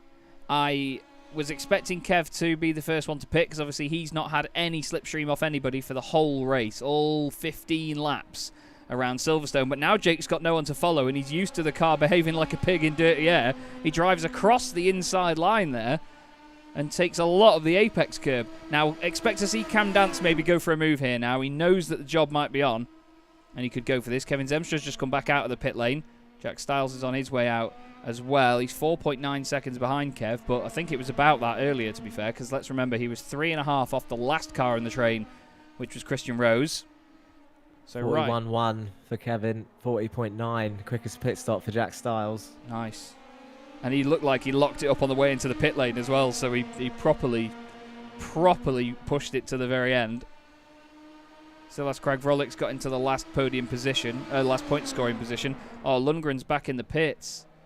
There's something wrong with the car. He might drop down out of point scoring positions here, because you get points in the top 12. If he drops down any further, he's not going to get any points at all. Now, what's Kevin going to be like on his own out there? Because let's remember, his lap times were as they were. He did not have any slipstream, so he's already tuned into what the car does on its own at the front of a pack. But these guys have all been in the dirty air for the whole race, so if they get the car in clean air at any point from now, then they might struggle. Cam Dance and Christian Rose carry on. Yeah, going round again. Lap 17 of 20. It's going to be a sprint to the finish for this pair. Surprising, actually, but let's have a look at these pit stop times. So Blackhall, Newman in, Zwemstra and Styles are the ones to watch. You can see them on the map now. They've exited the final corner. Coming round. This is going to be close. Yeah, it is. Looks like they're leaving the pits now. 8 seconds. They've gained 2 seconds in that stop. Wow. Chaz, that's ridiculous. They've done it again. And there they Oh, go. man. They've exited the pits. So they were only stationary for 8 seconds when the other two were in the 10 zone, as has everyone else been. So 2 seconds on everyone else. Blackhorn Newman knowing something that the others don't. And they end up coming out, well, a little bit up the road. You're going to be absolutely gutted right now if you're Kevin Zemstra, but that's just how the cookie crumbles sometimes. You're right at the front of a pack like this, you're not going to have the chance to fuel save. You could argue that he might have let them through at one point to let them in front, but who are we to tell racing drivers to let other drivers go through at the sake of saving a little bit of fuel? Cam Dance is now the race leader for the moment, with Christian Rose next up. These guys might have an even shorter stop at this point. I don't think it's quite going to be 2 seconds shorter than Jake and Pete, but you never know. It could still be. I mean, Shifty could certainly gain some ground here, but Cam Dance, is he going to do this again? He's gone a little bit deep into Luffield, but that's going to help him get the run out of the final corner. Is he? Yes, he's coming in. Christian Rose also comes in. So Jake Blackhall leads this, half a second clear of Pete Newman. Then they've got 1.3 seconds to Zemstra, so he's not in slipstreaming range at the moment, Jack. No, he's just about out of it. He won't be getting much, but he'll get in a tiny benefit, pulling away from Styles, but it's not going to be enough to catch and pass. He's got 2 laps to make that gap a lot smaller if he wants the pass.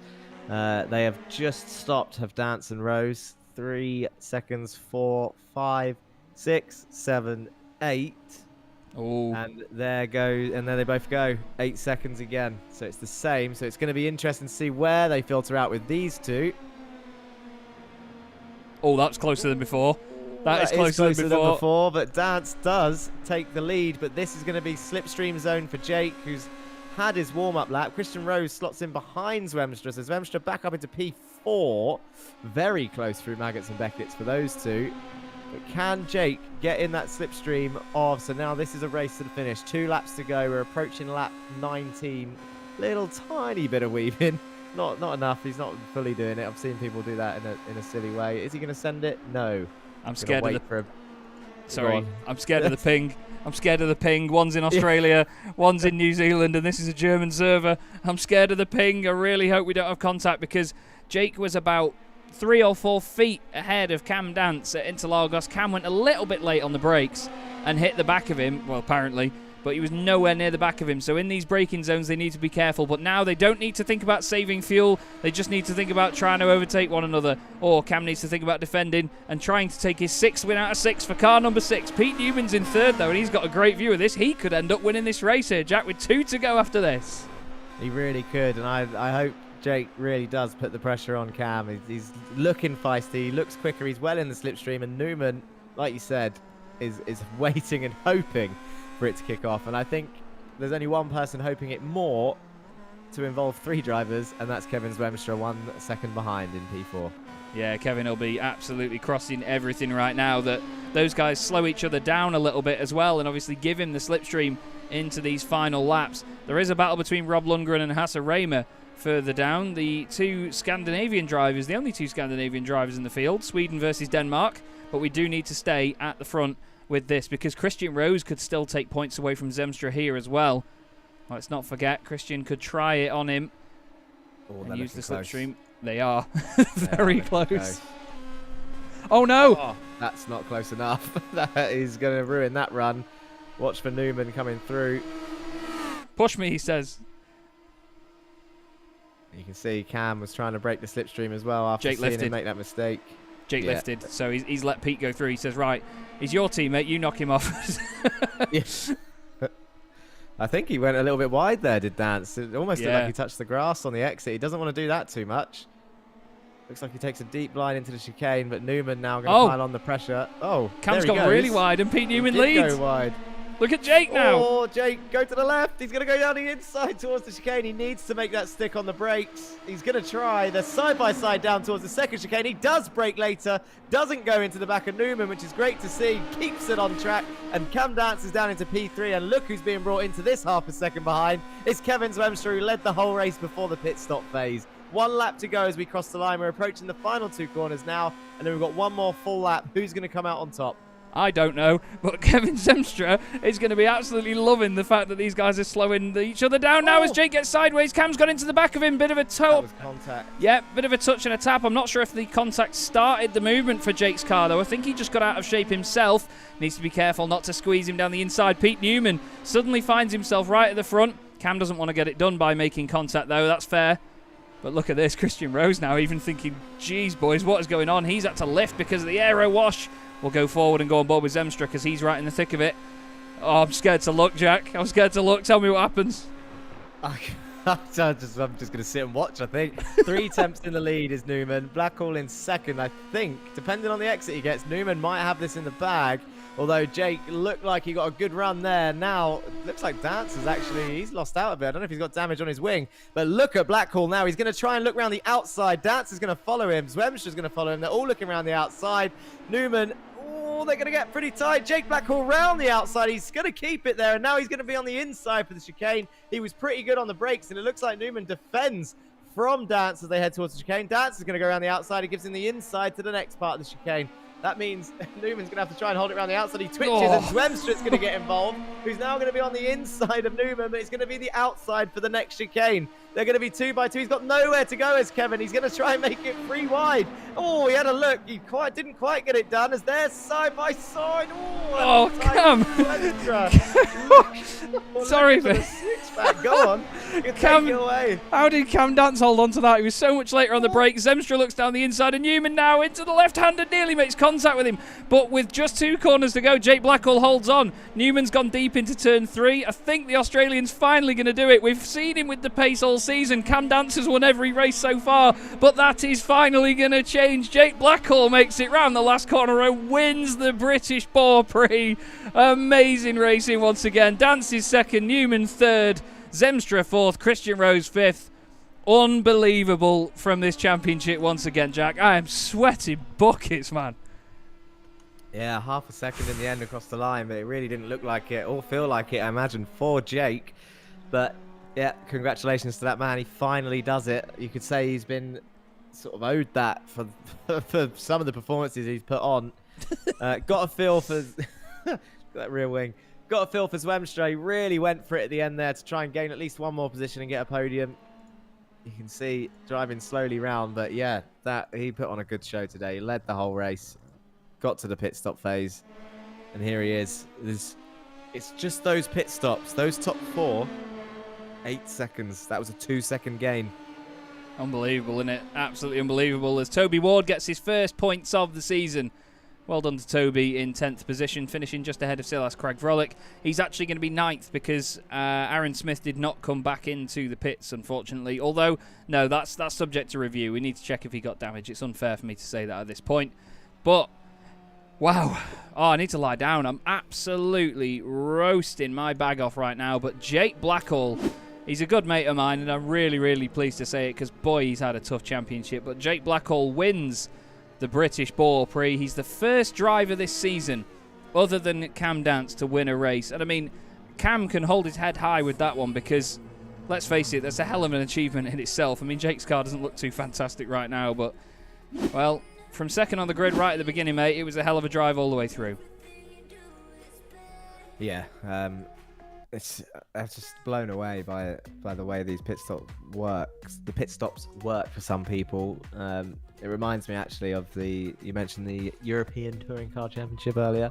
I felt there was one round, I can't quite remember what track it was. I think it might have been Imola. But let's say it had my name on, and Mats Borg Anderson did exactly what these boys did today. He'd saved fuel. Something that I'm not very good at, and he gained massive amounts of time in the pit stops, and it's just something that sometimes people don't think about. I mean, Kevin didn't really have a choice because he led the whole way, so he didn't really have a choice to think about it. If he'd started lifting, I imagine someone would have taken it from him. But it's such a crucial phase of the race. It's I cannot believe it's worth that amount of time, but something that I'm sure these boys are going to think about for the next half of the season, and something that I need to think about going forward in my races for sure. Yeah, definitely. It really, really does pay to know exactly where you want to be with the fuel strategy all the way through this. Some of them you could argue play it by ear. I mean, through the latter stages of the race, it was, well, it was very, very busy indeed. It's just, all of a sudden, the drivers will make a split-second decision, and if you're in front of them, then obviously you don't get the chance to react.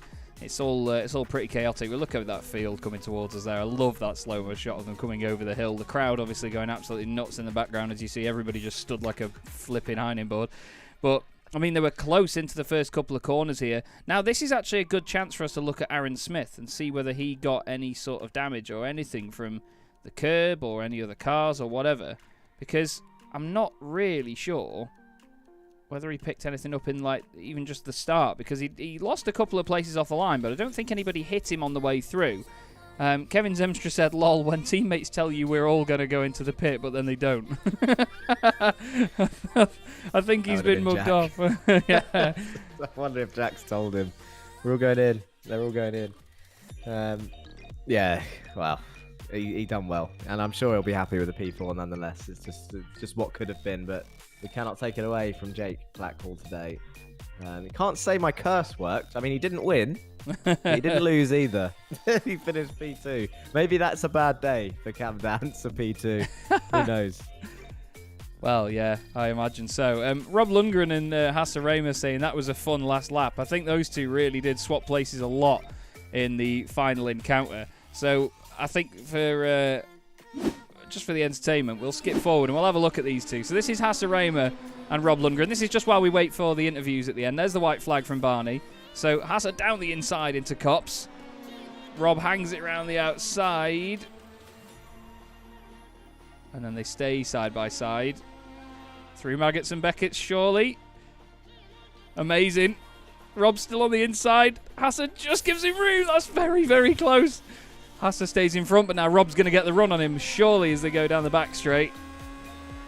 That would have been a scary time for Maggots and Beckett. And look at this. Look at it breaking the slipstream. I love it.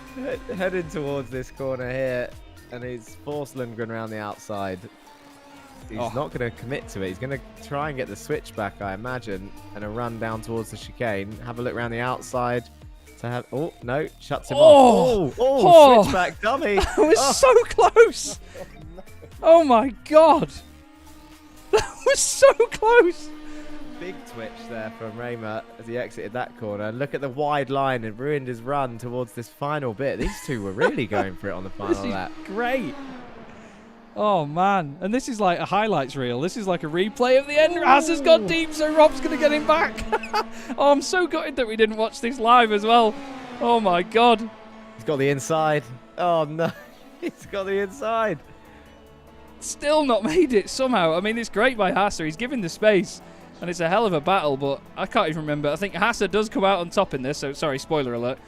But it's going to be millimetres between them because look at the understeer there from Rob's car. It certainly wasn't behaving. But wow, what a battle, boys. What a battle. That's fantastic. Oh, no. Oh, you never know. If Aaron does get disqualified, then it might be for one. That is true. True. Man.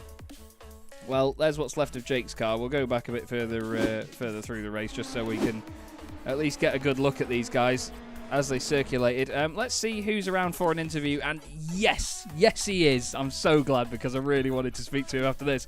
Jake Blackhall, it is a pleasure to have you with us, mate. And it's a pleasure for you to see you get that first win of the season. We know you've had a tough championship so far. How are you feeling right now, mate? Thanks, Chaz. A bit worn out, actually. Those last laps were hard. That wasn't easy at all. It was straight push at the end to try and get it to the end. I ran out of fuel coming to the line. I was like, don't cough. Heard a cough, went, don't do it. So I literally ran out. I timed it in terms of fuel number to 4.8, which is what I put in at the stop, and it was right on the money. But yeah, that was a lot of hard work. It certainly looked like it, mate. And I mean, talk to us about the opening stage. Well, I say opening stages. The first 3 quarters of the race, you all sat behind Kevin, basically, and we were wondering who was going to blink first. But did you have it in your head that you were going to stay out a lap later the whole time, or did you just sort of wait and see how it all unfolded early on? Because sometimes the positions change, don't they, in that sort of mid to front pack? yeah, if the positions changed, I think it would have been different. It was very much just sit there and save fuel as much as we could. I knew it was pretty close. Because of how iRacing works with the number, you can switch it from 3.8 to 7.6 in the stop. When it's 3.8, you don't have to hit the button to turn it off, so you save time. It was very close to that number. I needed to put in about 4 liters, so I had to hit the button myself. So it could have cost me maybe 0.2, and then I had to scrap the outlap. But it was just sit behind Kevin, unless he made a massive mistake, then obviously then it would have changed. But it was just lucky that Kevin was able to stay in front and keep that gap that we could keep pushing. Well, it certainly looks like good fun, as it has been from the very start. I mean, Jack and I were absolutely tearing our hair out. I mean, obviously, I imagine it's your favourite race of the season so far, but have they all been as enjoyable as that one, would you say? Minus contact to the old place? Minus contact and turning around and having to do a stupid quali lap because I can't do a quali lap to save my life, no matter how hard I try. So if I didn't 1x laps, it might have been different, but it's one of those things you got to just try. I was happy I didn't 1x it, but then again, I decided to drift 2 corners. So, 4/10 when I'm begging there. So that is what it is, but I think it was better to start second, save some fuel, and be there at the end, which was good. It was an awesome battle with all the boys. It was great seeing Pete out in front and then having to go around the outside. I didn't want to make the move, but I knew if I didn't, Cam was going to be on it. So I was like, one of us has to win this bloody thing, so let's go. Fantastic stuff, Jake. I love the recall as well. It's like we said, Jack and I just couldn't believe that you hung it around there, but we knew if you didn't do it, then yeah, Cam was ready and waiting, and we lost sight of which Benetton was which at one point because they changed around that many times. It was just, I mean, I'm sweating buckets talking about it, but honestly, you must be absolutely baking. But well done, mate. It was fantastic to see. I mean, it's a very popular victory, we have to say. We're not biased up here, but we know how difficult your season has been so far with the pace that you've got as well, and it's great to see it come true. Is there anyone you'd like to give a shout out to while we've got you? Yeah, it's been great, and a massive shout out to you guys as well, Chaz, for putting this on. It's been a pleasure to race in. Obviously, to everyone out in front, that was an awesome battle, and hopefully we put on a good enough show for all of that, especially even though we all feel safe the first stint. But, hopefully it was a good enough show for everyone. And a massive shout out to the boys at Pure Sims. They always support everything we do, so massive shout out to them. Lovely stuff, Jake. Well done, mate. And I know it's probably morning where you are, so I was going to say enjoy your night, but enjoy your day, mate. I'm sure it's a good way to start the day, and we'll hopefully speak to you again soon, mate. We'll see you at the next one. Thank you, Chaz, and good job, everyone. And yeah, definitely going to go to bed now. It's 20 to 7 in the morning, and I stay up to do this. So, yep, Jeez. Sleep time for me. Well, have a good kit, mate. You deserve it. Thank you. Cheers. Cheers. Well, I'll tell you what, considering it's 20 to 7 in the morning there, that's not a bad way to start your day, is it? Flipping heck. No, why wouldn't you go bed first and then wake up for it? That's Australians, they're upside down. Yeah, he's going to bed now for the first time. Crazy.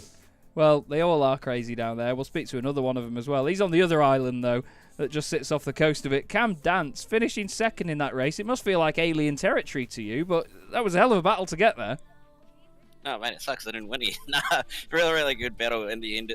Honestly, that's probably been one of the better races we've been part of all season long. So, yeah, really enjoyed it, especially after that boring race last week at Montreal. So, really good at the end of the day. Obviously, awesome to see Jake win the race finally and get one on the board and to end a win streak. But, that was really good racing with what we were doing. Obviously, there was a bit of fuel saving involved and strategy and everything. But, really good race in the end.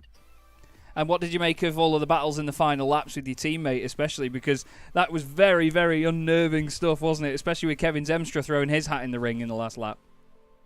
Yeah, a bit of gamesmanship going on between all of us and a bit of strategy and a bit of thinking and all that sort of stuff. So, it was really good. And obviously, the smartest one was going to win at the end of the day. So, it got a little bit nerve-wracking going 3 wide on the way down to the last part of the lap. But, really good battling with all those guys. Obviously, everybody was very respectful and obviously we all know each other well. So, it's been really good so far racing all the guys. No real silly moves or anything. So, just really good, hard, clean racing. And that's exactly what we want to continue to see. Hockenheim next time round for the German Bore Prix. Are you excited for that one? Yeah, it'll be interesting to see how we go around there. I haven't really done any laps around there in this car, so I'll have to probably do a bit of practice. But it's going to be really cool, I think. Obviously, not quite the old version, so it's not quite going to be much of a draft best. But it's going to be really cool to see what happens. Well, we look forward to it. Cam, anyone you want to give a quick shout out to? Yeah, obviously, shout out to all the boys for the awesome racing, you and Jack for the awesome broadcast and series as always, and obviously Jack and the boys at Fitstone Motorsport. Lovely stuff. Great to speak to you, Cam. Well done again for the fact this is the first race you've not won and you still finished second. That's some good going, mate. We'll see you in Germany. Yeah, what I meant. Cheers. Lovely stuff. And who to get next? I tell you what, it's probably worth dragging him in because it's almost a bit of a celebration right now. Toby Ward gets his first championship points on the board at Silverstone. Toby, home race for a number of British drivers, so it's not so unique to just you, but still, this must be quite an important race for you to get those first points. Yeah, definitely. I mean, I've not exactly had the best of luck. I think Catalonia springs to mind, where I got in a bit of a pinch and went over rolling in quite a dramatic fashion because, yeah, it's interesting. I kind of hope that I would score points a little bit earlier because, you know, I'm a relatively reliable driver normally. I'm definitely not the fastest, but with the way these cars are, where, you know, it's really easy to get in an accident, I would have perhaps hoped to, you know, score some points earlier. But, you know, it's great to finally be on the board, to be honest. And what a way to do it right at the end, like just snatching it from Silas. Yeah, not gonna lie, like looking at the relative going down, like as the laps also went up, that it was quite nerve-wracking. And you know, I'm glad I managed to hold out in the end. And the thing is, as well, it's not like you were bottom of the points, just scraping one from the bottom of the barrel. You know, you got a good handful of points to go on the board. Are you expecting more from Hockenheim if you survive the early shenanigans? Yeah, I mean, Hockenheim's a pretty decent track. You know, there's lots of points on Hockenheim where you can go wrong if you're really hard on the brakes. But yeah, I'm hoping this will be the start of a good, you know, points scoring streak, really. Well, we certainly hope to see it, Toby. Anyone you want to give a shout out to while I've got you? Yeah, just all of the boosted lot, and all my friends and family back home watching back on the stream. Really appreciate the help. Cracking stuff. Well done, Toby. Great to see you on the board, like we say, mate, and we'll see you at the Hockenheim ring. Awesome. Thank you very much, guys. Cheers. Well, I'm too hot to do anymore, Jack. If I'm honest with you, I'm for every interview, I'm like wiping sweat out my eyes. It's unbelievably hot in this office. But that was just another absolute corker from the Formula One World Championship, wasn't it, mate? We expected the draft would be good around here and keep people together, but that was just in a different league. Yeah, it was everything we've seen, I think, so far, to be honest. Every race has been ridiculously close. I think Canada was the only whitewash that comes to mind, but it was more because of accidents rather than an actual advantage. So I think we can expect all the same plus more from Hockenheim. There's always a group at the front fighting for the lead. We'll keep an eye on the pit stops again. I imagine there's some more advantages to be had in fuel saving there. There's longer straights there, to be honest. Well, the main one is definitely longer. And then you've got we'll call it the Hockenheim hairpin of death, I guess, for now. The hairpin of death. Yeah, it will. It's a heavy braking zone, and I'm sure we'll see some lockups and potential spins there. People over the fence. Yes, maybe. But it's a good little track. I enjoy Hockenheim. It's been one of my favourites for a while. Yeah, I look forward to it. I mean, to be honest with you, I always look forward to it there because it's not a track I choose to drive because I don't think on your own it's particularly that exciting a circuit to drive, but the racing is just amazing at Hockenheim. I always tell people it is where the most exciting race I have ever commentated on took place in Clio Cup Europe last year. The second race that we had was just the most exciting thing I've ever seen. I got to share that with David Addison as well, and it was just an unbelievable day at the office. We were at Hay Fisher, so we were over here in the UK still, but oh God, we were jumping up and down, screaming. It was fantastic. You can see there, though, the top four separated by less than a second. Top five just over a second. That really shows you, after such a long time racing here, 20 laps at nearly 2 minutes a lap. That's a very small margin, to be honest, for the top five cars, isn't it? Yeah, and it's been a whole great process, to be honest. Obviously, we're here not to emulate the '97 season, but to be as realistic as we can with other drivers, and with the whole way the drivers have been positioned, it is always those Benettons, the Williams, and the Ferraris, and the McLaren, and Mercedes at the top. So it's really good to see, and the drivers are really throwing the action our way. You've got to give the props to them as well. Obviously, for yourself to put in the season on so far, we've got a long way to go, but it's always once that once that start streaming button has been hit and the green flag is gone, the entertainment is all down to them, and they're all in their heads. They're all just racing for position. So it is great to see. It really is, and it's a hell of a lot of fun, and, well, I certainly look forward to the Hockenheimring. Thank you very much as ever, Jack. It's been an absolute pleasure, and thank you, everybody, for watching. We really hope you enjoyed the show as much as we did. Jake Blackwell takes his first win of the season. It's the first race of the championship that Cam Dance doesn't win, but, boy, he's a tricky character. He still finishes second and gets some good points on the board. I've been Chaz Draycott with the wonderful Jack Johns, and this has been the Chaz Draycott Media Formula One World Championship. We'll see you in 3 weeks' time, everybody, when we head to the Hockenheimring. For now, have a wonderful evening, and we'll see you soon. Opportunistic, still rubbing panels as they go together. It's folded the wing mirror in on Gerardo's car. Misano is such a difficult circuit for these guys to get right. There's a lot of start-stop sections around the back. It's a very, very quick section as well. It's a fantastic start from the 23. They're 4 wide there by the look of it.